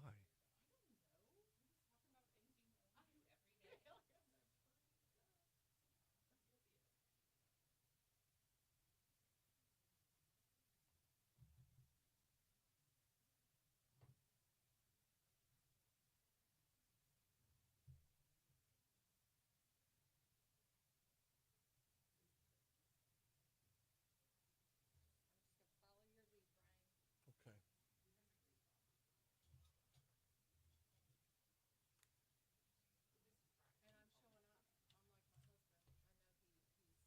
Which, by the way, we're on Facebook Live. Always. So yeah, I don't think your mic was on yet, but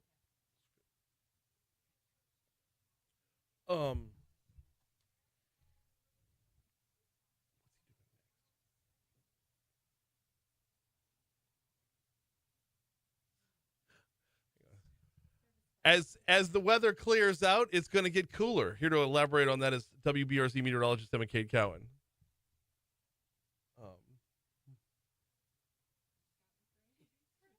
No, he said on the show, he said, so, I'm a misquote him, but it was so funny. He says, I think I just want to fish until a mortgage note comes due. And then another time he said, because I'll ask him, about it, like the way I asked him if he was running for governor, and he would just make a joke about, you're breaking up, Brian, can't hear you. But he says, my mortgage company and my wife have reminded me that the house is not free, so I'm going to have to do something. And I'm like, that's not an answer, Garrett. That's right. You know what? I'm fine, because as long as he's not going away, like whatever he's going to do, he's going to crush, and we're all going to benefit from it, because he's that guy.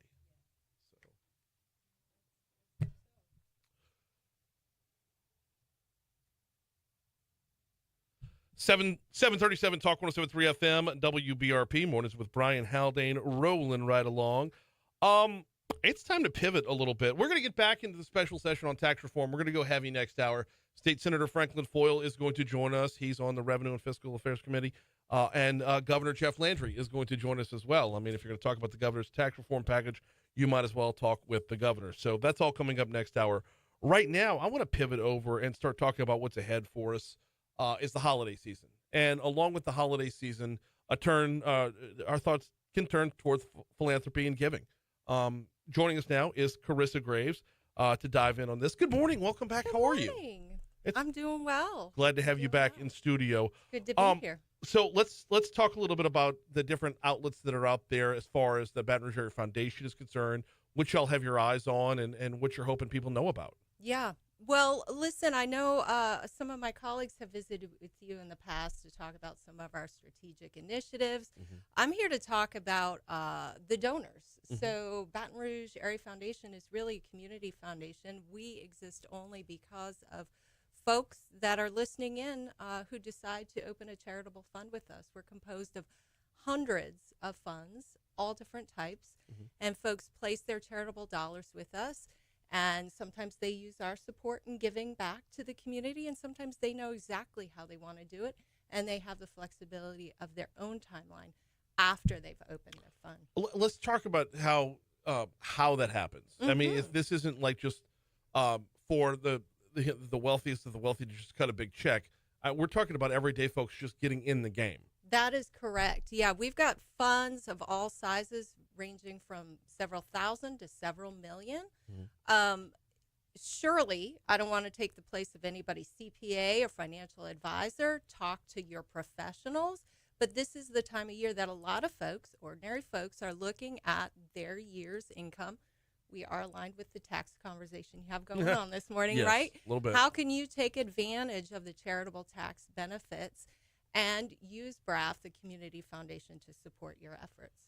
What are the donor advised funds? How does that work? So those are commonly called DAFs, and those are the most flexible way to open a charitable fund here at BRAF.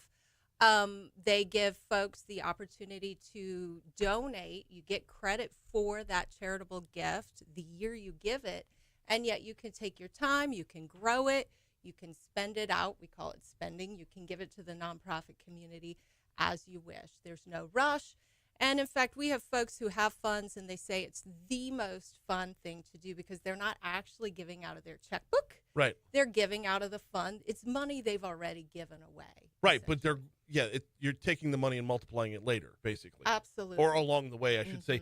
And not to mention, there's multiple ways to do this, though. There are, in fact. That's what I really want the audience to hear today. So many people think about, well, I've got to give out of my checkbook. I've got to give cash. We facilitate all types of gifts, mm-hmm. right? So, again, talk to your advisors. But one of the most tax advantageous ways of giving is appreciated stock. You can actually give the stock away, avoid capital gains, right? Don't pull it in, count it as income, and have to pay tax on it. Mm-hmm. Give it to your fund. Give it to the local nonprofit community. And they're going to benefit as well as you. We're talking with Carissa Graves about different ways that you can help support the Baton Rouge Area Foundation as we move towards the end of the year. Not just because the holiday season puts us in a giving mood, but I mean, closing off those books to be sure. Property is a big one here too. Absolutely. And when we talk about closing off the books for 2024, if you want to get something off the books, donating property would be a big way to do it. Property, art, surely we've got people on staff, Edmund Gearing, who's assessed the value of water buffalo in the past. So all kinds of ways. Stop. Yeah, and I'll let him tell you that story someday. Okay.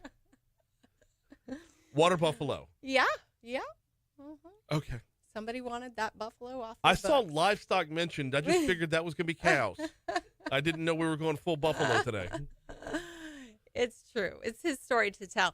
I do want to mention as well, outside of or beyond opening a charitable fund, right, with your family, with your company, or just as an individual, folks can become members of the foundation. Mm-hmm. Membership starts as low as $100. And membership is another way for folks who want to get involved in improving our region, increasing the quality of life. And in fact, tomorrow we have members getting together to get a sneak peek of City Stats. Okay. Which is coming out shortly. Yes. December. Yes, and we'll have Chris on to break down City Stats next month once it's out and once we can digest it a little bit. I tell you what, I understand we have a donor that's on the line right now. Absolutely. Let's just hop on in here. Welcome aboard. Welcome to Talk 107.3. How are you? I'm doing great, Brian. Thank you. Hey, good to have you on. It's JR, right? Yeah, JR Whaley. JR, welcome aboard, man. I appreciate you hopping on to talk about this a little bit. How did you get involved with BRAF in the first place? And then walk us through what your donation process and what it looks like and how you've used that to help expand your voice.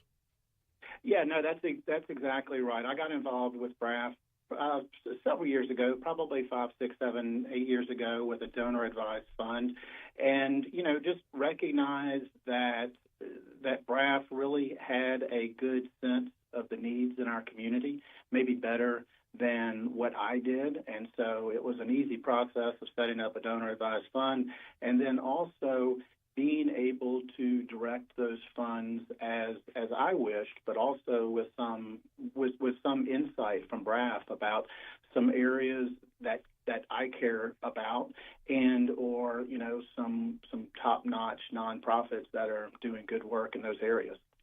Direct the funds as you wish. Give me, and I don't want amounts, but I want examples of how that works and how you've pointed them or they've helped you point in a particular direction.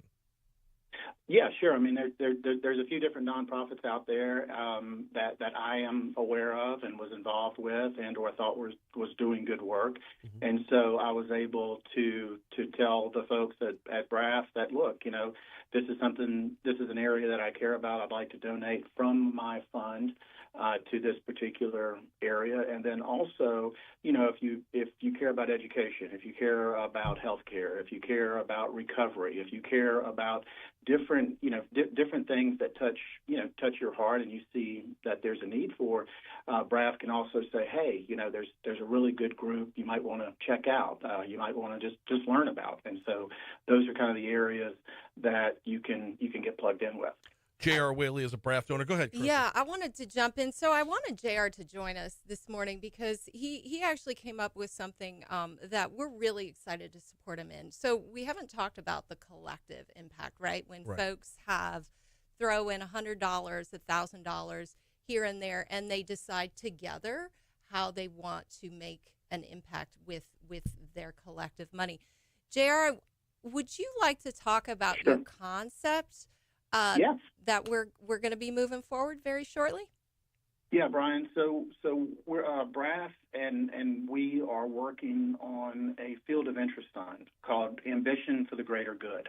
And what the Ambition for Greater Good is, it's going to be a collective, an opportunity for attorneys in the greater Baton Rouge area to donate money to a field of interest fund where we will be able to pool our resources and then focus that impact in areas that are going to be voted on by the members of Ambition for the Greater Good. So, that's a perfect example of hey, some guy's out there and he wants to give a little bit of money. That's wonderful. That's great. But this fund that we're putting together, along, and certainly BRAF has others, but the one that we're putting together, Ambition for the Greater Good, is going to be made up of attorneys who are going to give a certain amount, minimum every year, to the fund, and then vote on where that impact is going to be. Because, we believe that, there are needs that we can meet and there are problems that we can solve in the greater Baton Rouge area, and we have a better opportunity to meet those needs, to solve those problems in a collective way. Give me some examples. What would be some of the ideas that might be on the table to be voted on? And that's what's going to be so cool about this fund is that we're going to have certain guardrails, that are going to be areas of impact, whether that be access to justice, whether that be other type of topics that attorneys naturally might be drawn to. But the idea is that we're going to vote as a collective on where that money is going to go at the end of the year. Our goal is to have 100 members in 2025, and then we'll vote within those parameters, within those field of interest of the impact that we want to make in those areas. And this is just a matter of like all the attorneys that are pooled together, just making sure that their donor advised funds are directed in this path. This will be a specific fund. Separate fund. Okay. This fund will be called Ambition for the Greater Good. Ambition, sort of a loaded word, right?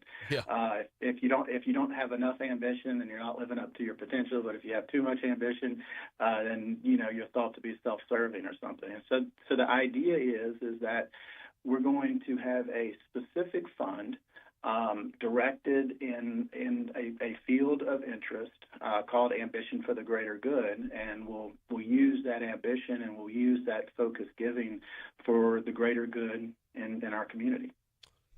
So this will be a giving circle for attorneys, and we're welcoming attorneys within the region to join us for some free CLE event December 6th, and that will be our opportunity to really dig in with the attorney community to talk about moving this forward.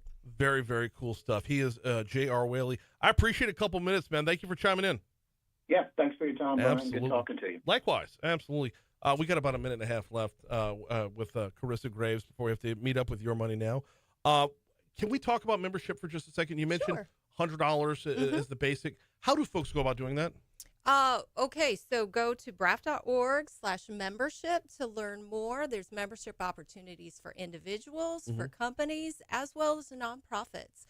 May I plug one other opportunity to get involved in giving back? Yes. As we approach the end of the year, 2 weeks from today, I think a colleague of mine will be visiting with you to celebrate Giving Tuesday. Yes. Flagging that for everybody right now. Make your plans. Study the nonprofits on our website if that's helpful.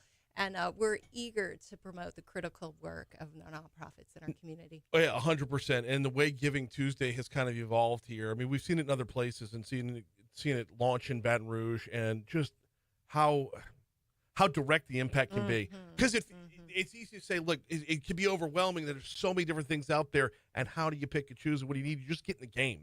Just get in the game. Yep. So great way to start.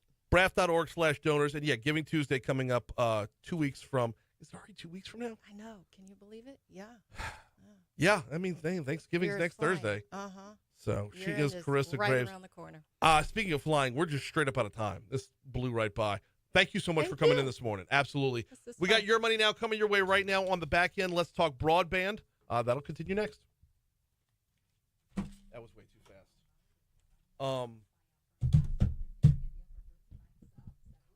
I hope I didn't mash that up too much. Was that okay? No, we threw a wrench in. No. And I was with the ambition for greater good. Like I missed that. Like it was not the same as the donor advised funds. I thought they were redirected. So my bad on that. No, that's okay. We're trying to avoid the weedy conversation of fund types and all that, because even the term philanthropy sometimes feels unapproachable. Yes. Just giving people Yes. when their neighbors have babies and they bring a meal, right? This is just what practice. Not meals, but with giving. Yes, we do the meal trains at Mercy all the time. Yeah. Okay, you've got a full day. All good. Check first before you. Okay, go anywhere? Yeah, you have some on your. Patrick Martin says hi. Headed to coffee with him. Okay. Yeah. He needs to come back on real soon. Emily from the school board's been hitting me up. She's asking to come on too. Okay. So. Always got lots of stuff going on. And she's a newer member. Soul? Different Is it Emily. Soul or Soule? There's that little accent over the E, so I've never. Probably Soule. If it's the last E, Yeah. then it should be Soule. Like Beyonce. That's That's how I remember which way the accent When I goes. think school board, I think Beyonce. Yeah. Yeah. Thank you both. Thanks, Sarah. We'll talk soon. Bye, Carissa. So, yeah, December 3rd is Giving Tuesday, so that's what I was texting about. Hopefully, getting a special Giving Tuesdays coming up, so we can talk after you talk tax. But Wait, say that again. so, the separate Giving Tuesday segment that we have been texting about. Yeah. So that's December 3rd. That's what I was texting to see if we could get time for it. Okay. But you have a lot going on, so we'll figure it out later. Yeah, I have get like before we even talked, I have Giving Tuesday written down for y'all.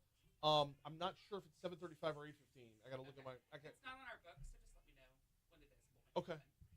Okay, we'll do. Thank you. Okay. I appreciate it. My pleasure.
Are you though?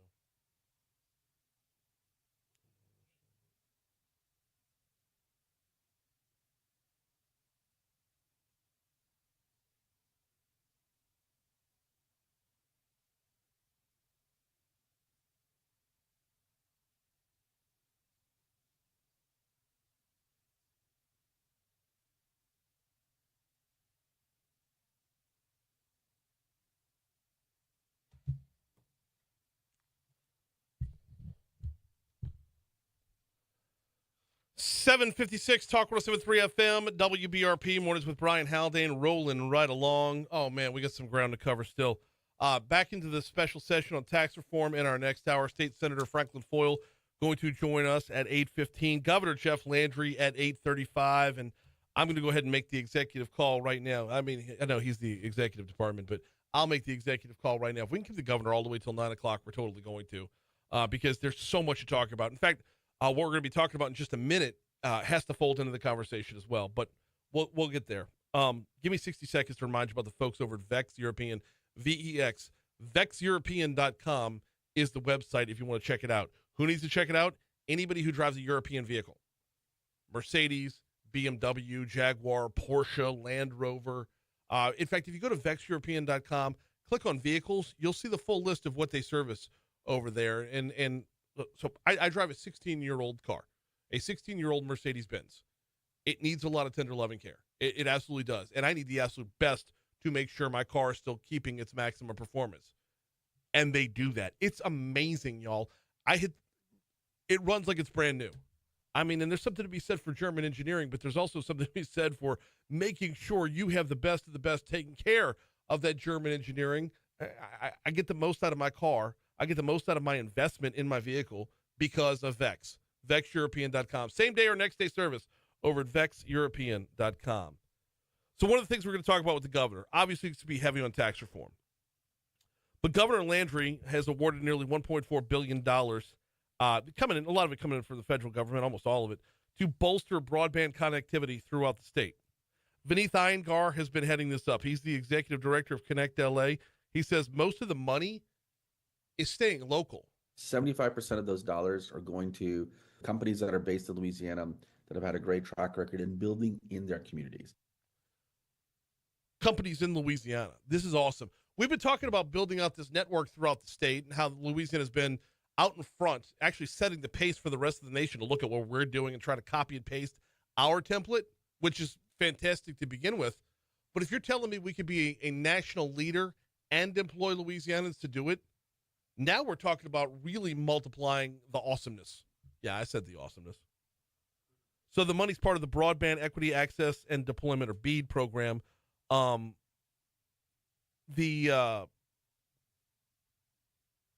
part of the Gumbo 2.0 program. It's the BEAD program as part of the Gumbo 2.0 program. Gumbo, by the way, stands for Granting Unserved Municipalities Broadband Opportunities.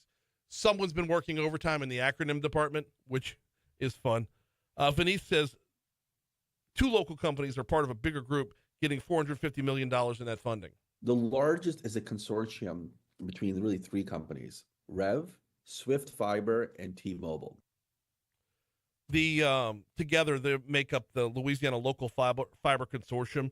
I'm going to have them on pretty soon as well, but I got to get Vineeth on because there's so much more going on with this. It affects so many different people. Iyengar says most of the lines that the consortium are going to be building, they're going to be underground.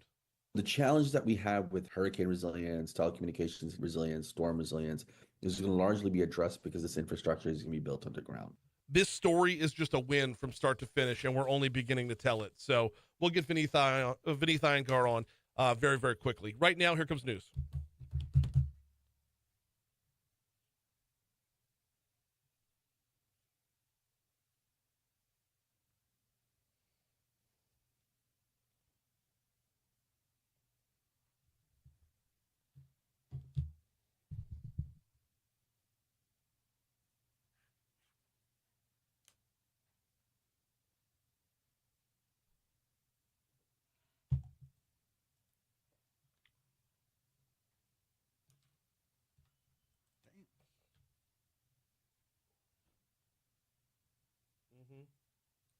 Sure.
.806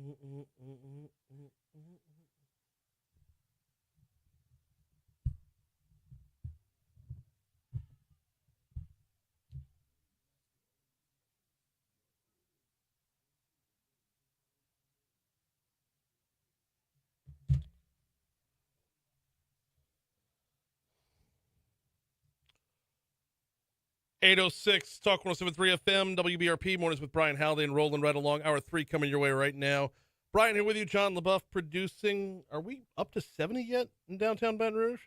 Looking like we're getting close. Anyway, creeping up on 70 today. You heard that forecast from Emma Kate Cowan. I'm here for it, y'all.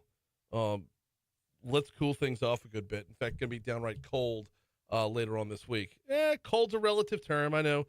No matter what the temperature is, everybody's got like a friend from Chicago or Detroit or something. And like, you don't know from cold. Cold's relative. Stifle yourself. Busy hour this hour.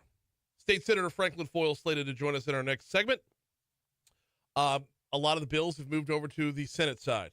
The bills in the tax reform session, they moved over to the Senate side. What are they looking like right now? What's this week going to look like from the Senate side? What's actually possible to get passed? We'll talk with Senator Foyle in our next segment. And then back things up to that 10,000-foot view, or I should say the view from the fourth floor. Governor Jeff Landry slated to join us at 8:35 to talk about how the session that he called for is going. Right now, though, we roll back the clock. It's time for this day in history.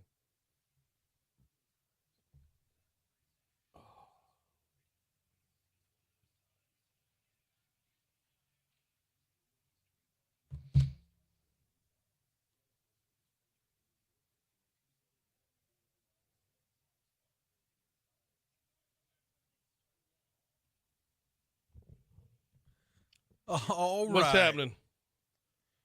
What Tell you what's say? happening. Yep. Some exploration. Okay. Expeditions. Starting in 1805, Lewis and Clark expedition reaches the Pacific Ocean. The first European Americans to cross the West today.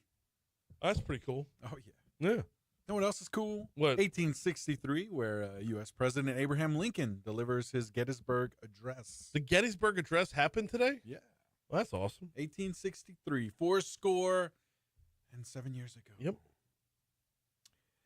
Hey, 1953, the U.S. Supreme Court rules that baseball is a sport, not a business. Really? Yeah, where were they going with that? I don't know. Wait, when was this? This was 1953. 1953, baseball was ruled as a sport and not a business. Not a business. Okay. Hey, and speaking of sports, speaking of baseball, 1979, the Astros signed Nolan Ryan to a record 4-year, $4.5 million contract. Big deal at the time. Yeah. Now it's, come on. Also the GOAT. Yeah, absolutely. Brian, I think you'll appreciate this one. In 1990, pop duo Milli Vanilli are stripped of their Grammy Award after it is learned that they did not sing on their award-winning Girl You Know It's True album. Not to say you would appreciate it, but just the fact that, it's heartbreaking. There's tragedy involved in this. It is. The fact that one of the members, unfortunately couldn't deal with the type of consequences that came after that. What do you mean? Well, didn't he, Rob is gone. Yeah. Fab was on the show. But Fab was on the show. Fab was on the show. We had Fab on the show talking about the new movie coming out. Talking about and Fab is still keeping these songs alive. I'm not remembering the name of the movie. I'm forgetting the name of the movie now. Dad gummit. Anyway, Fab we is talked. Actually a great singer. He's still keeping the legacy alive. So here's the thing with that. He actually is a good singer. They were both good singers, right? But to hear him tell the story about how they got railroaded into doing what they did, and you don't have a choice along the way. You're basically just a puppet throughout. Yep. Man. Oh. And actually, the name of the movie is "Girl You Know It's True." It's actually based on the song. So, well, then that would be Yep. Then that's a big forehead slap on my part. Oh yeah, no, it's all good. Hey, 1998 here. Vincent Van Gogh's Portrait of the Artist Without Beard sells at auction for $71.5 million. That's great. I don't know. I like as far as art goes. What do you do with something like that? You drop the money on it. What do? You hang it in your living room? It's just like a conversation piece. You donate it to a museum, obviously. And then it becomes, why did you pay for it if you weren't going to keep it? Right. That's the point. Like, I don't know. Hey, were you a fan of the video game The Wii? It was actually released today in 2006. Not just the game console. The game console, yeah. The Wii. Yeah, I mean, that's what you I played meant. a number of games on it. Yeah, yeah. You can bowl. You can play tennis. I guess Yeah. that's what I meant. The console itself. Yeah. Yeah. Waving your Wii around. Were you always? Yeah. Yeah. Okay. Okay. What? You played tennis with it? It was the handheld thing. No. I know. All right. I know. We're just talking about. We're waving Wii's here. Hey, in 2018, Ivanka Trump sent hundreds of emails from her personal account about government business, according to the Washington Post. Oops. Yikes. Oh, man. Hey, 2019, The Weeknd releases his single Blinding Lights, and it goes on to become the longest charting song on Billboard's Top 100 at 90 weeks. 90 weeks. You know what helped with that? I really believe the pandemic helped with that. The pandemic. Everyone was. Not just the pandemic. The pandemic was part of it, but you had the viral TikTok dance that went with it as well. That's what I meant, because everyone was doing their version of that dance. That's what I meant as far as pandemic-wise. We had more time on our hands, and that's exactly what I have in my notes here, is the TikTok dances. So were you a part of it? Is there a Brian Haldane Blinding Lights TikTok dance No, out there was not. I wanted to. Couldn't get it together with the family. They were too embarrassed to dance with their dad. Oh, man. I was You know the who opposite. did a surprisingly good rendition of that? Who? Hester. Really? Yes. Okay. That's funny. Yeah. That's funny. How about it? Yeah, it's funny. My family was. I was the stick in the mud. Like, I'm not doing that. Mm-hmm. Yeah, they were all for it. It's crazy. Hey, famous birthdays today. We got a lot notable of them. birthdays. Oh my gosh, yeah. Actor Adam Driver today. Oh, kid, no kid. let's see. Kylo Ren. Yeah. All right. Let's see. Carson Beck here. We have let's see, Meg Ryan today. Jodie Foster. Jodie Foster's big one. Yeah. Wow. James A. Garfield. Got him. He was Okay. President. Let's see. Anybody on your end? Yeah, I got a couple. Got There's a Ted ton. Turner. Yeah. Ted Turner's I see that. birthday is Yep. today. Larry King Yes. was had Larry born on King this as day. well. Jack Dorsey, the guy who created Twitter. Yep. His birthday is today. And I had one more from the world of sports there. Calvin Klein today too. Wow. Oh, wow. Okay. Ahmad Rashad. Okay. We got Ahmad Rashad to the mix. Yeah. Let's see. As far as notable deaths today, Rosalind bunch. Carter, Yep. 2023. Yep. Anybody else notable in your end?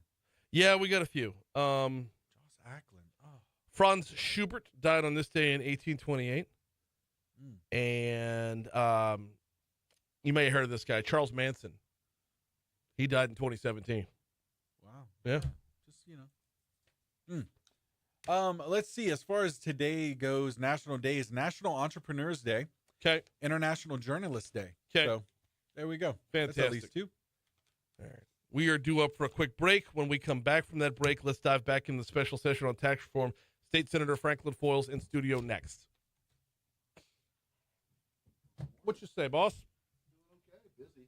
Yeah. On your way over to the circus? I am. In fact, today we have all the bills up in my committee and we're going to vote on them. So it'll be a lot of progress, I hope. Good progress. Oh. Busy, to be sure. She's good. She's good. We're this close to having her in the house. You know when you get to the end of construction, when all the little things feel like they take forever? Absolutely.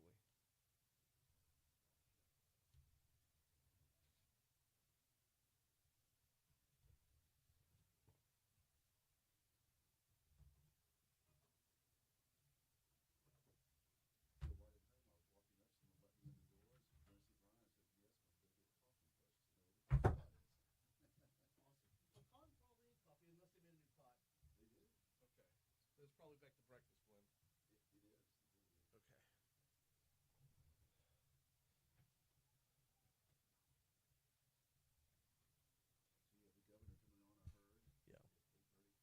Yeah. Yep.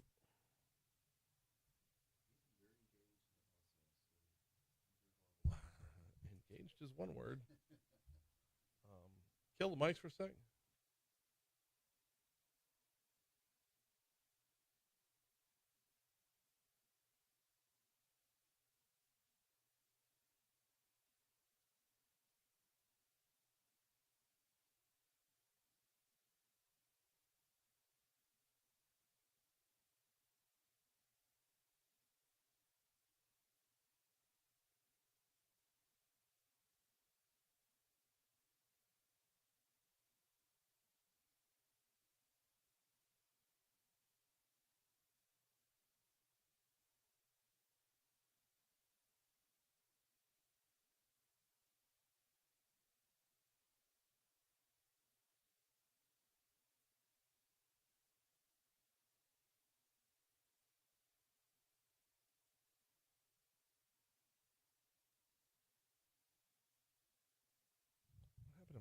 There it is.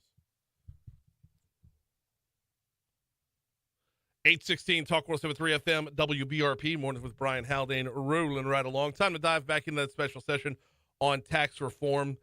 Time to welcome back to the studio State Senator Franklin Foyle. How are you, man? Doing well, Brian. Thanks for having me this morning. I'm glad to have you on. I appreciate you carving out a couple minutes because I know today might be the busiest day of the session for your committee. It is. We're taking up all the tax package bills today in my committee over in the Senate this morning. We hope to pass the bills out to the floor and keep moving forward. I'm excited with the momentum we have. We've got a lot of good things in these bills, but it's still a work in process. Okay, what bills are y'all looking at today? Well, we're going to look at the bill. The primary bill is to cut the individual income tax down to 3% as a flat rate, and that'll make us one of the lowest tax rates in the South. It's not completely eliminating the income tax, but that's the trend across the South, is to lower income taxes. So we're looking at that. We also have a bill to lower the corporate income tax down from 7.5, which is the highest in the South, to 5.5, which would put us in the middle at this point. So we're going to continue that as well. Okay, so HB 1 would be the personal income tax one? It would. This would be Julie Emerson's bill. We had her on last week talking about it a little bit.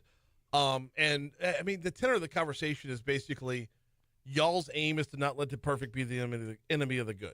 Couldn't say it any better. That's exactly right. There are a lot of really good things in this package. We're having to give some concessions to get the votes and to get people on board, but I think we can make a lot of progress. We're not going to get everything at one time, but we're going to make a lot of progress. We also have the constitutional amendment today, and that's the whole reason we're in the special session, because we want to get the constitutional amendment on the ballot in March, and that unlocks a lot of things from the Constitution that gives us flexibility to change the tax code. Walk us through that. How does the constitutional amendment give us the flexibility to change the tax code? Well, there's several things that it does. For one, it allows us to change the inventory tax, which is it's a bad business tax for businesses. And so by taking it out of the Constitution, we can either eliminate it or reduce it. We're also able to raise the exemption for retirees' retirement pay. Right now, if you're a state worker or a federal worker, your retirement's not taxed. But if you're from a private business, your retirement pay is taxed. So that's something to not only keep retirees here, but to attract retirees. We also want to raise the standard deduction. So when we do reduce the income taxes, those in the lowest bracket will not pay more because they'll have the standard deduction and actually will pay less in taxes. We're talking with State Senator Franklin Foyle about the work that they'll be doing on the Rev and Fisk Committee today. A full docket, to be sure, going to be a lively conversation, I'm sure, as these bills are making their way through the process. Getting back to the income tax, along with this is a long bill. This is not a one-item bill. This is not, Julie Emerson did not write down, we want to reduce the income tax from 4.5% to 3%. There's a lot incorporated into this. No, there is. And one of the problems we have in our tax code is we have lots of tax exemptions and credits. So if you're a certain group, you may not have to pay taxes because your product is exempt or your services are exempt. So what we're trying to do is really eliminate as much of that as possible and give everyone the same tax rate. That way you're not picking winners and losers. Sometimes for economic development, you may want to have a program to incentivize. But for the most part, I believe that we need to make taxes as low as possible for everyone, and that's going to attract people here to our state. Walk me through how this is going to make taxes lower and not just a trade-off. Because if on the one hand, we're reducing income tax by 1.5%, on the other hand, we're increasing sales tax or expanding what I have to pay taxes on sales and service-wise, how is it not just a matter of, yeah, I'm not paying the income tax, but I'm going to lose the money anyway? So everything's still a work in process. So where everything lands, I'm not sure yet. But I can tell you this: just the individual sales tax reduction by itself is about $1.1 billion reduction in revenue to the state. So we are going to be lowering spending by $1.1 billion. The sales tax currently, with the temporary 0.45, which has been temporary now for 7 years, it's been there for a long time.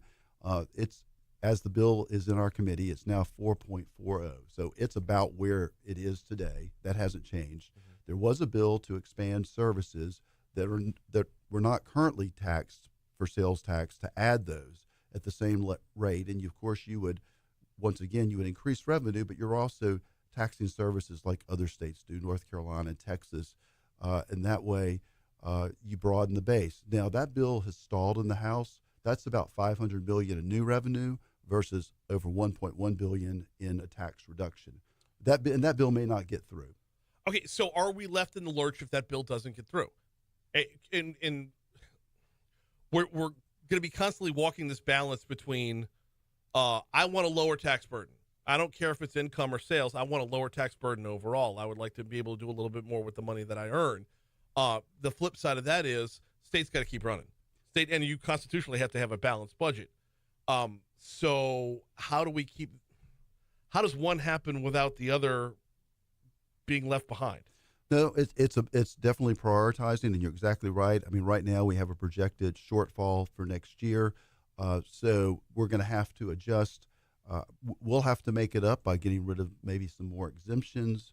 Maybe the tax rate might not go all the way down to 3. Maybe it'll go to 3.25. All of these things are on the table. Right now, the highest tax rate is 4.25. So either way, you'll get a tax reduction. But at the end of the day, it's prioritizing. And it's easy to say, let's cut. And there's always places you can cut some. But the teachers, they would like to have another pay raise next year. They're underpaid, and that's costs money. Talk about that pay raise for just a minute, because I feel like this is it's both an important part of this equation, and it feels like a non-organic part of the equation as well. No, I'm glad you brought that up, and that's a major part of the constitutional rewrite as well. This is Article 7 of the state constitution, which deals with finances, which has way too much stuff in it, in my opinion. That's why I've been pushing for constitutional convention for years. So we're taking a lot of stuff out of it, including some funds in there. There's an educational fund where money is just sitting there, not getting much rate of return on it. We're going to take that money, pay down the teachers' retirement debt, and that will free up more money for the local school systems to give teachers a raise next year, and that's the goal.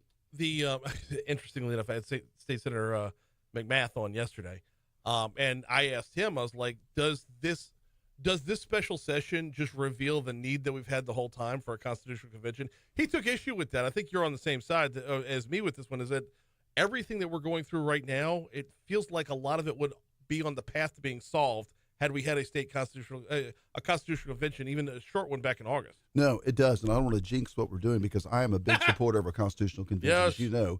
And so really what we're doing with Article 7, which is only one of the articles of the Constitution, is we are doing a major rewrite. We would have done that as part of a convention, but this gives us an opportunity, and the public will have a chance to look at the document and vote up or down. So it ultimately will be up to the public if they like what we did. The personal income tax is one thing. The corporate income tax is another. I feel like the corporate income tax is going to be more of a no-brainer for y'all than the personal one, because the personal one has so many other things tied into it. Well, it does, but I'll tell you the interesting thing about corporate is, and I've learned this through going through this process, we are the highest in the South. That's a bad look. But the reality is it's not hitting a lot of corporations that if they're in multi-states, because they can work, they can attribute a lot of the income to their headquarters in another state. So it will help, don't get me wrong, from a look to get it down. But the big hit for corporations, it's called the corporate franchise tax. Mm-hmm. That's another terrible business tax we have in Louisiana, and we tax corporations based on their capital. I mean, so if a corporation is successful, they're paying money on the capital that they have. State Senator Franklin Foyle, our guest for another about 5.5, 6 more minutes to go. When you said headquarters in another state, that's the crux of the whole thing. That's the goal here. That's the big get, is by doing what we're doing now, the hope is to have headquarters in this state. There's no doubt about it. We want to get businesses to move here. That's why we want to get rid of the corporate franchise tax, lower the corporate income tax, and then even the inventory tax. What that is basically we tax businesses for the property they have, not that they own, but for your inventory. So if you're a car dealer and you have a bunch of cars on your lot, you don't own those cars. You're hoping to sell them. We want people to come here with their inventory. But if you're if you're in Shreveport, you might keep your cars in Texas so you can avoid that tax. Yeah. No, absolutely. And so many more along those lines. We had Renee Amar from the Louisiana Motor Transport Association on early in the week talking about exactly that end of it.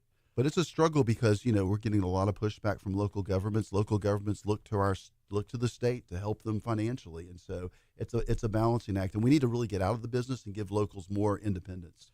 Okay, how attainable we're getting way bigger picture now, getting way out of the tax reform session, but how attainable is that? It's just something that it's been a back burner conversation for years. In fact, Scott McKay from the Hayride, a long, long time ago, mentioned offhandedly to me one time, he's like, You look at our state flag; it's literally a mama bird feeding baby birds. How do we get out of the mama bird business? Well, we have part of that in this special session. For example, locals charge pharmaceutical taxes. The state doesn't. We're trying to make things equal. So one of the proposals is neither locals nor the state should charge pharmaceutical taxes.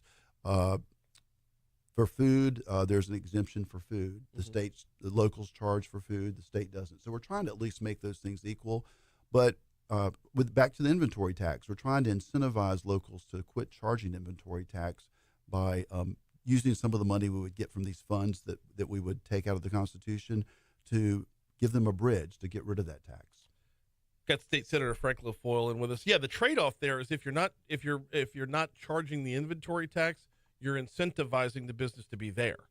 Exactly. And what I think we need to do is let locals and businesses decide what works instead of the state dictating that. If the locals want to charge this tax, they take the risk of not getting the new businesses to come to their area. So it's something they need to figure out, and not for the state to dictate, in my opinion. A big caveat or a big part of this is going to be if we can reduce the state income tax, moving over to more sales and service taxes, collecting said sales and services are going to be very, very difficult. Where are we with the idea of reproposing centralized sales tax collection? I know y'all are like, we've already done this and it got voted down at the polls, but I feel like with the trends of this session, we're going to need to revisit that. Oh, that's a huge issue, Brian. In fact, we're one of, I think, only 2 states that do not have centralized sales tax. And it's crazy because if you do business in Baton Rouge, but if you sell to someone who lives in Livingston Parish or Ascension Parish, then you're filing multiple sales tax reports and remitting multiple sales tax to different entities. So we need to revisit that. It is in the Constitution, so it's a constitutional amendment. The public did vote it down last time. I don't think we sold it well. We need to market that idea and get the public support. And I think if we explain it properly, the public will support that. I agree with you completely because it's not just about who is collecting the taxes. And now talk with Adam Knapp from C100 about this last hour.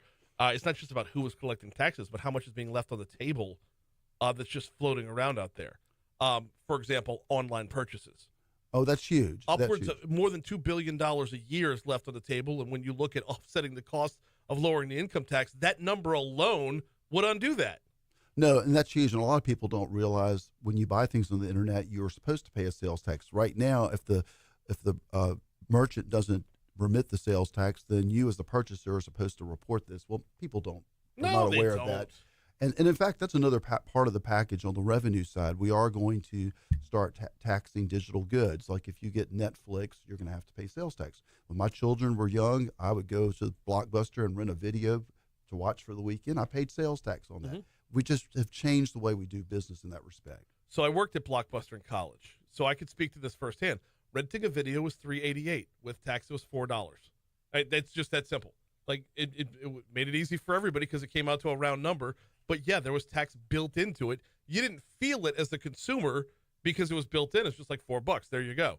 This also tells you how long ago I was in college, but that's neither here nor there. It just it was built in, and I know this week is probably a bad week to talk about paying more for Netflix because of the Mike Tyson fight. But whatever. Most people don't realize they're not paying a sales tax on things. I just learned through this exercise when I get my clothes dry cleaned, I'm not paying a sales tax. Right, and there's so many different services out there, but then it's going to open up a whole another avenue of conversation about how much of our economy is going to move off the books if we get there. We're just straight up out of time right now, so next time you're on, we're going to talk about that part of it. He is State Senator Frank LaFoyle. Thank you so much for a couple minutes. Thanks, Brian. Glad to be with you. We've got news, ABC News, local news, traffic, weather. When we return, Governor Jeff Landry will be on the hotline. We're going to talk about this from all aspects with the governor next.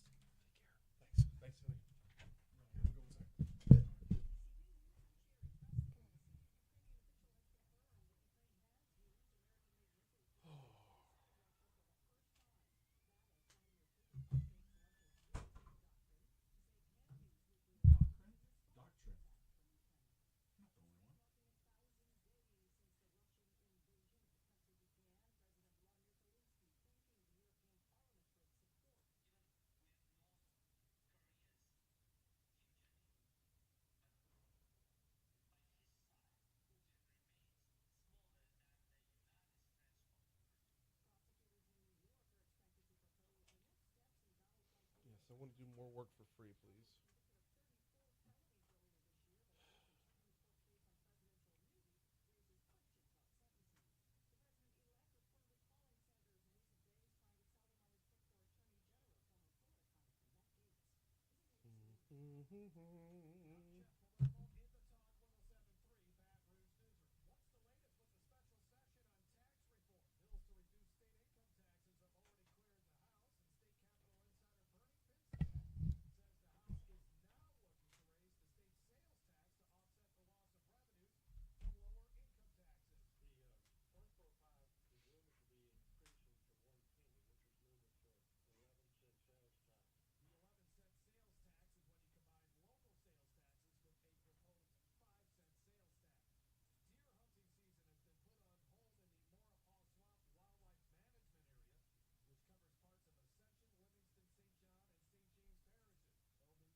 Studio. Hello, sir. Good morning.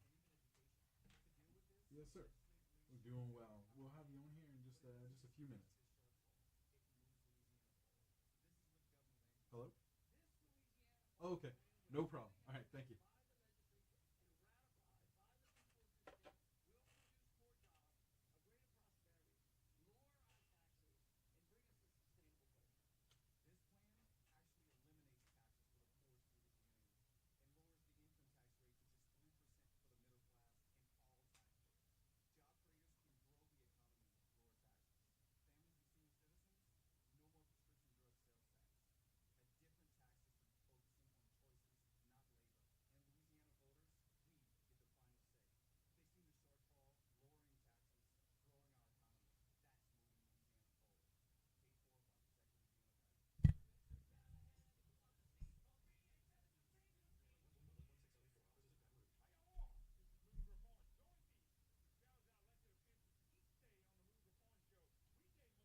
Yeah.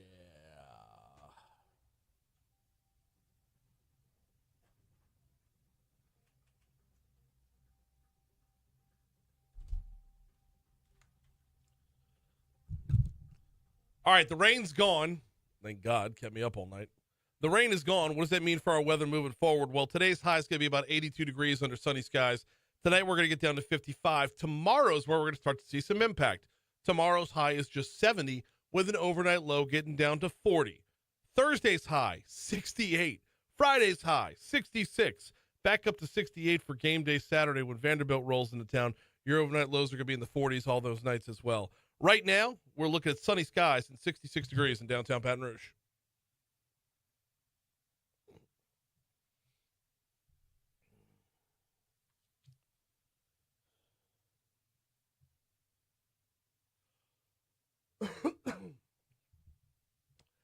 (8:36) Talk 107.3 FM, WBRP. Mornings with Brian Haldane, rolling right along, right back into the state capitol, right back for the special session on tax reform. If you want to talk about the governor's tax reform package, you need to talk to the governor, and that's what we're doing right now. Jeff Landry, welcome back, sir. How are you? Good, Brian. How are you? I am doing very well this morning. Looking forward to the cool weather, to be sure. So, oh man, yeah, me too. Yeah. We now, need it. Nothing cool about the temperatures inside the Capitol. Y'all are going hot and heavy right now, getting after it on tax reform. We are trying, Brian. We are trying, but look, we are working with 100 years of a broken system, and of course, look, if it would have been easy, we'd have done this a long time ago, and we'd be rolling like the rest of our neighboring states, and we wouldn't be shedding population, and we would be increasing the median family income, and things would be happy. I might not even have to be governor. You know what I mean? Maybe I'd have a radio show with you. Bring it on whenever you want. We get the door wide open for you over here. Let's talk about a few of the bigger goals. HB1, probably the biggest one in there. Personal income tax, a big one. Corporate income tax, a big one as well. So let's start on the HB1 side here. Julie Emerson's bill. Talk to me a little bit about how this one came to be and where you're at in the fight to move it forward. Look, I think it's important that I hate to talk about these bills individually because they're not individual. They're collectively all one. And the goal, and this is what's important for listeners out there to recognize, and we have the data that shows us. We've got a roadmap that tells us how to be successful. And so the goal ultimately is that this package of bills gets us in the Tax Foundation's ranking of the top 10, or, worst case scenario, in the top 20. Because I was pouring through some data the other day, and if you look at the top 20, the states that are in the top 20, okay, every one of them, except for one, has gained population. Every one of them has a median income much greater than us. I'm talking about from $11,000 more a year per family all the way up to $50,000 more per year. And that's the goal. The ultimate goal is that we know is that if we end up inside that top 10, which the plan that we started with takes us from the bottom 10 into the top 10, our people in Louisiana are going to enjoy some better days ahead. We got Governor Jeff Landry with us talking about the special session on tax reform. So the idea here being looking to curb out migration and start in migration, that would involve a lot of recruitment of new companies. This might be a better question for LED Secretary Bourgeois, but do we have anybody in mind? Who are we headhunting here? Oh, no, look, well, here's the thing. You got to be able to have something to sell. And we've got some great things out there. And what we've heard from businesses is that, look, if you get rid of the corporate franchise tax, if you lower the corporate income tax, if you lower the personal income tax, at the end of the day, we're coming.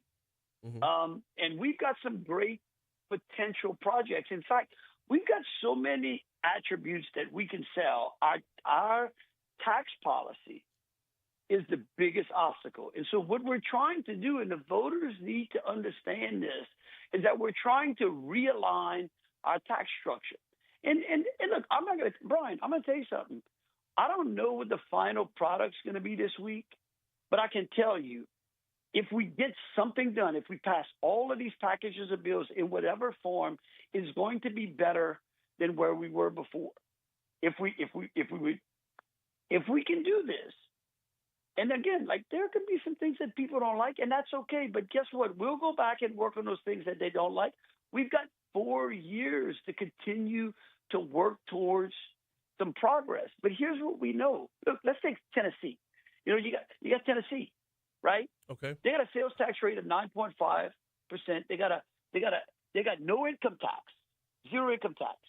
Their population, they picked up over 200,000 people in the last 3 years. Their average, their not the average, their median income is $72,700 per year. You know where we are? Let me tell you where we are. Our population increase, -2%. Right. Okay. Our median income, 57,000. Okay. I mean, that's a $20,000 increase. Okay. And so what we want to do, and our income tax rate, 4.25. You see what I'm saying? Right. Here's the other thing we got to remember. We're not going to be able to get in a Corvette tomorrow. Okay. None of these states started off in a Corvette. Everyone started building their tax policy and putting their states in a position decades ago. And we didn't. And so we got to understand, we've got a little bit of a road ahead of us. Here's the good news. We can take a giant leap in this special session. We can come back in 5 months in a regular fiscal session and continue to adjust it. And look, the good news is we've got great legislators out there. Mm-hmm. If people would just give them an opportunity to govern and place some trust in all of us and keep us accountable, we will get this thing done. We're talking with Governor Jeff Landry about the special session on tax reform. Governor, last time you were on here, I expressed this concern. Then I'm going to do it again now. To me, it's not even about the legislators here, because a big chunk of what y'all are trying to get done, rewriting Article 7 of the state constitution, that's going to be put right back in our hands as the voters. How do we make sure that all the work being done right now doesn't go to waste by us falling short at the polls?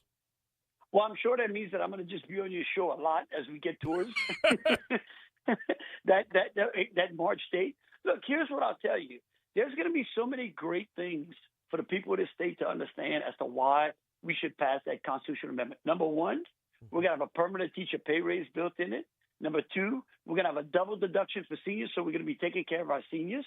The plan was to make sure that we could eliminate prescription, the sales tax on prescription drugs at the local level, because we do it at the sales tax level. We're going to be able to, all of the people that have complained for so many periods of time that, hey, can't we get our budget under control? And we kept saying the Constitution's in our way. This takes us about 30% of the way there. So again, look, those people who want to see people stop leaving the state and want to attract people into the state, that constitutional amendment is going to be the foundation for getting us there. We're talking with Governor Jeff Landry about the special session on tax reform. We got to pivot from the income tax side, Governor, over to the sales tax side, because there's a bill that's it got pushed back to today. It looks like it would broaden or expand the number of services that are going to be taxed overall. This is one of those areas where you're going to run into a lot of opposition, because there's a whole lot of people out there that did not have to charge tax for their services today and might have to tomorrow. That could impact business in the short term. Right. Well, I mean, look, here's the thing. What we recognized was that and again, this is Art Ladd, right, who was the great economist. And he said, listen, the best thing is when you broaden the base and lower the rates. And what we did, and when we started this package, we went out and looked at services that were taxed in other states, okay? And we said, if they're collecting and not just any other state, we went and looked at those states that are in the top 20 of the tax foundation. And we said, okay, if they're taxing those services in those states, they're broadening their particular base. That means that it's not impeding their economic development. In fact, it's creating economic attractiveness to those states. And so the idea is that puts us on a path, because we want to eventually eliminate the personal income tax. Again, what we do today, everything we're going to do this session is done with the plan of continuing to lower the overall tax burden on our citizens and increasing the median income for our families here in Louisiana. We want in 4 years to see that 57,000, which is way at the bottom, to jump up into that 60, 70, $100,000, the median income, we want to make sure that the median income of our families here in Louisiana continues to jump and that the tax burden on those families continues to go down. But we got to remember, we're dealing with a broken system. And so it's going to take us a while to put the pieces back together. What are you hearing about that 0.45 going back up to a penny? I mean, look, again, here's the thing. You know, there's a lot of misinformation out there. Let me make sure people understand. If you want the personal income tax to go down by 3%, that is a $1.3 billion cost to the state treasury. Okay? We get rid of the corporate franchise tax, that's $400 million. We lower the corporate income tax, that's another $600 million. That's $2.2 billion. If we brought the sales tax to that flat penny, if we went to a flat 5, that brings us $1 billion in. We're still getting a $1.2 billion savings. That's a cut. That is a tax cut of $1.2 billion for the people of the state. And guess what else? We started this discussion early on and said, Jeff, tell me about those people that you're recruiting. Well, let me tell you something. You get the corporate franchise tax out the way. You lower the personal income tax to 3%. I'm going to tell you something right now. I can go out there and we will flood this place. Okay? That's how you grow the median income. That's how you take people and increase the amount of money in their pocket is by getting good paying jobs. That's it. I mean, this is not rocket science, Brian. And you know what? Here's the thing. Nobody can say, well, Governor, I don't know about this. Are you taking a chance? Here's the good news. We don't have to take a chance. Every state around us has showed us the path. The question is, are we going to get on the road or are we going to stay on this broken road? That's the question. No, 100%. And I'm on board on that front. It's the interim, Governor. It's that point in the middle where we're working towards that, but we haven't. It's the part where we haven't gotten there yet. This is. Let's talk about this. Let's talk about the sales tax because you keep bringing it up, and people. I want listeners to understand this. 8 years ago, or what it was, 6 years, whatever, we raised the sales tax in this state by 0.45. And what did we get for it, Brian? Well, no, we raised it by a penny and then cut it back down to the 0.45. Yeah. Okay. All right. Well, okay. Well, let's say they raised it by a penny. Let's do that. Let's just stay at the penny. But they went back down. They raised it at a penny, and what did we get for it? Well, what we were told we got dug out of the hole that was built by the previous administration before your predecessor. Okay. So what you're saying is all the people got was a stabilization of the government. Is that fair? Yeah, generous even, yes. Okay. Well, let me tell you this. We could listen, again, we don't have to raise the sales tax if we get the services. But if we went to a flat 5, you know what the people in the state are getting? Over $1 billion tax cut. Huh? Like, when have we had that trade-off? And guess what else we get? And we get more jobs. You give us more opportunities to bring businesses in. We've got some. Let me tell you something. Right now, we're competing for a couple of big projects. That's the best I can tell you. Okay? Mm-hmm.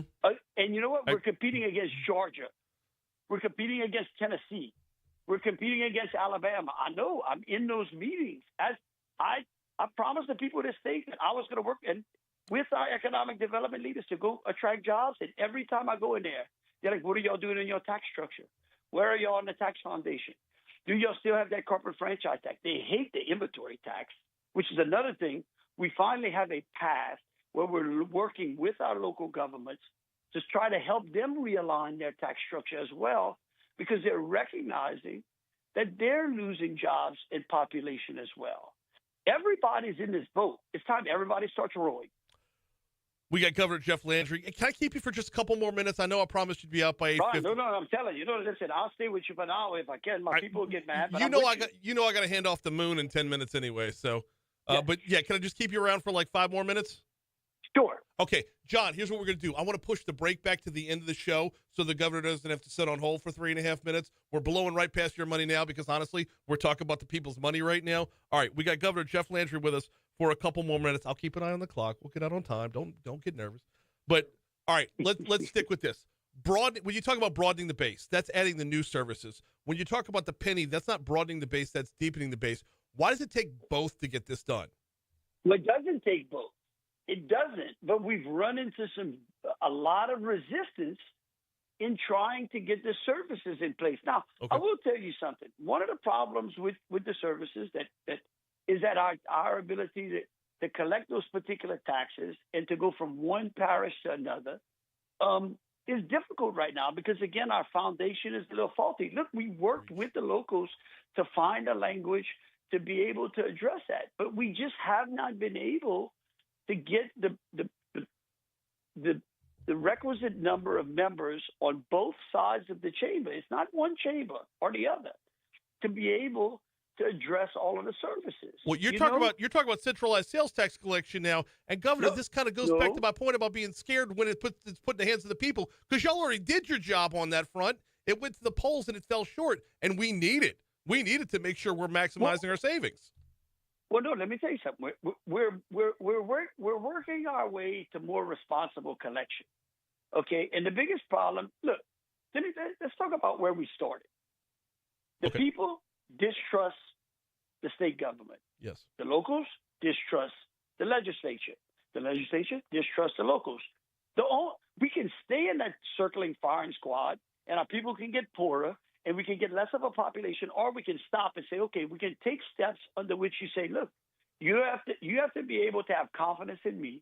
I'm going to tell you I'm going to do that, and then I got you to go deliver on it, right? Yes. And so that's kind of where we were in the services. We worked with the locals, and we said, look, if we put these services in place, we will collect. The state will collect that money. That money will go through the Uniform Sales Tax Commission, which the locals control, and then we will redistribute that money back to those locals.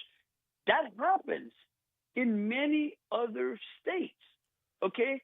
And then what happens when they do that, it starts to build the trust necessary to be able to help the locals realign their sales tax structure as well.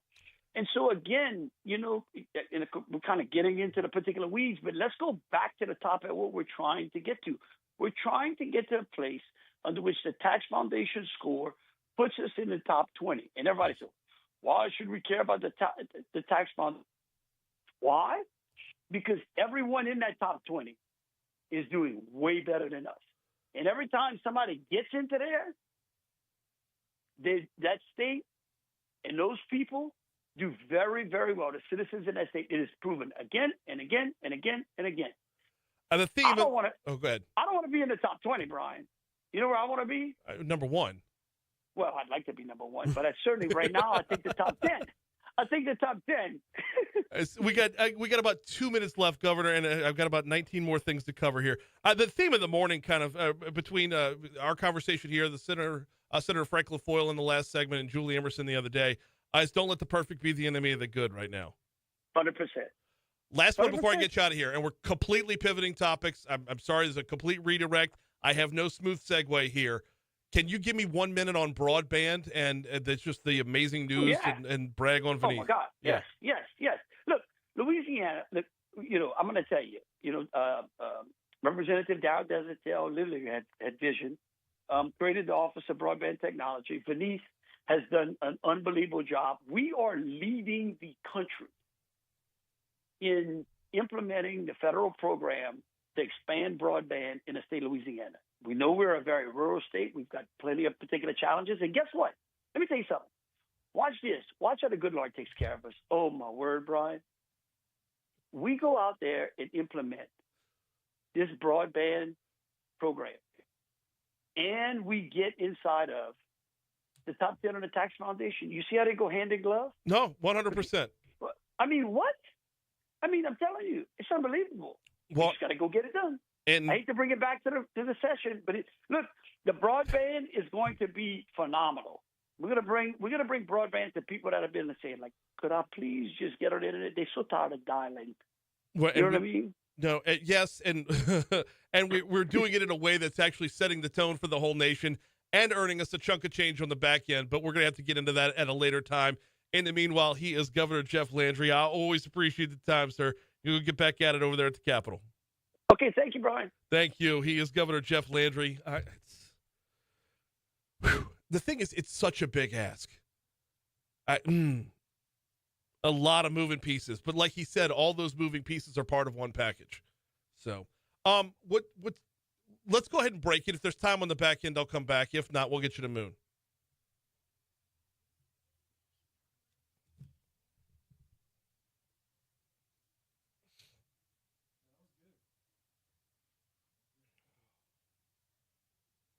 I think I'm off by about 30 seconds. I think I should have 30 seconds back on the end. Okay. Just kind of give it a good cap closing.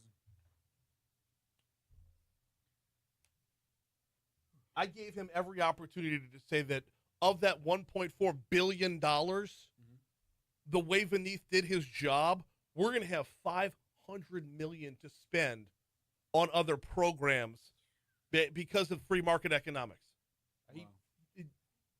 Beneath is a freaking just beyond rock star on this one.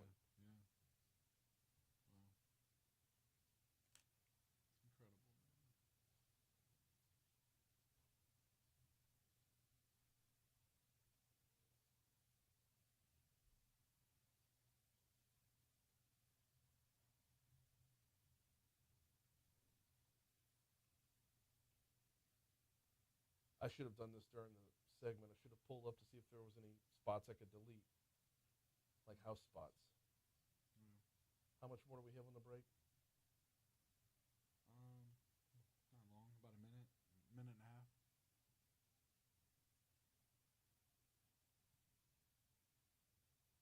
That's a 1 minute compass spot. Okay, never mind. I can't delete any of them anyway. Worth it though, right? Oh, fuck yes.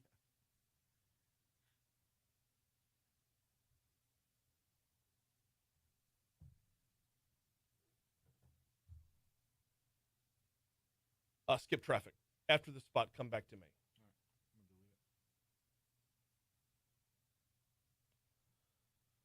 Oh, all right, guys and gals.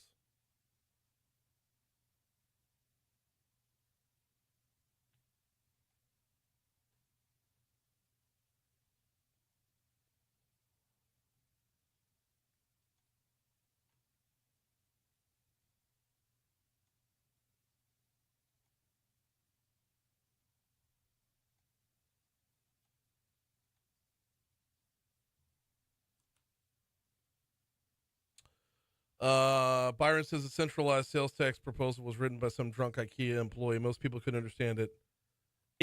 Yeah, the verbiage on the ballot for sure. It's got me forever scared of it. Yep.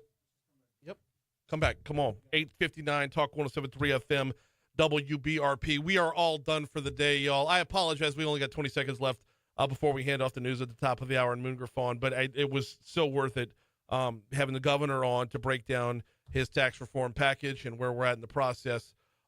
If you missed any of it, it'll be available on demand at talk1073.com. Outside of that, we'll see you tomorrow. Moon's next.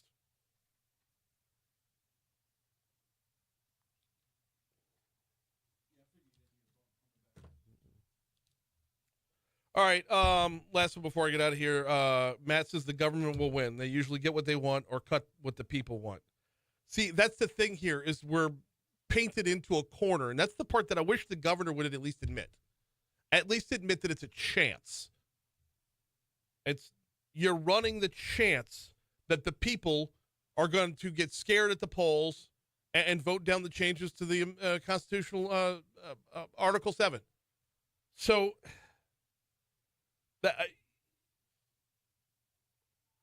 my hesitancy is in what he's not saying, not in what he's saying. What he is saying, I can get on board with. What he's not saying is that we run the risk of having the people jam this up the same way they jammed up centralized sales tax.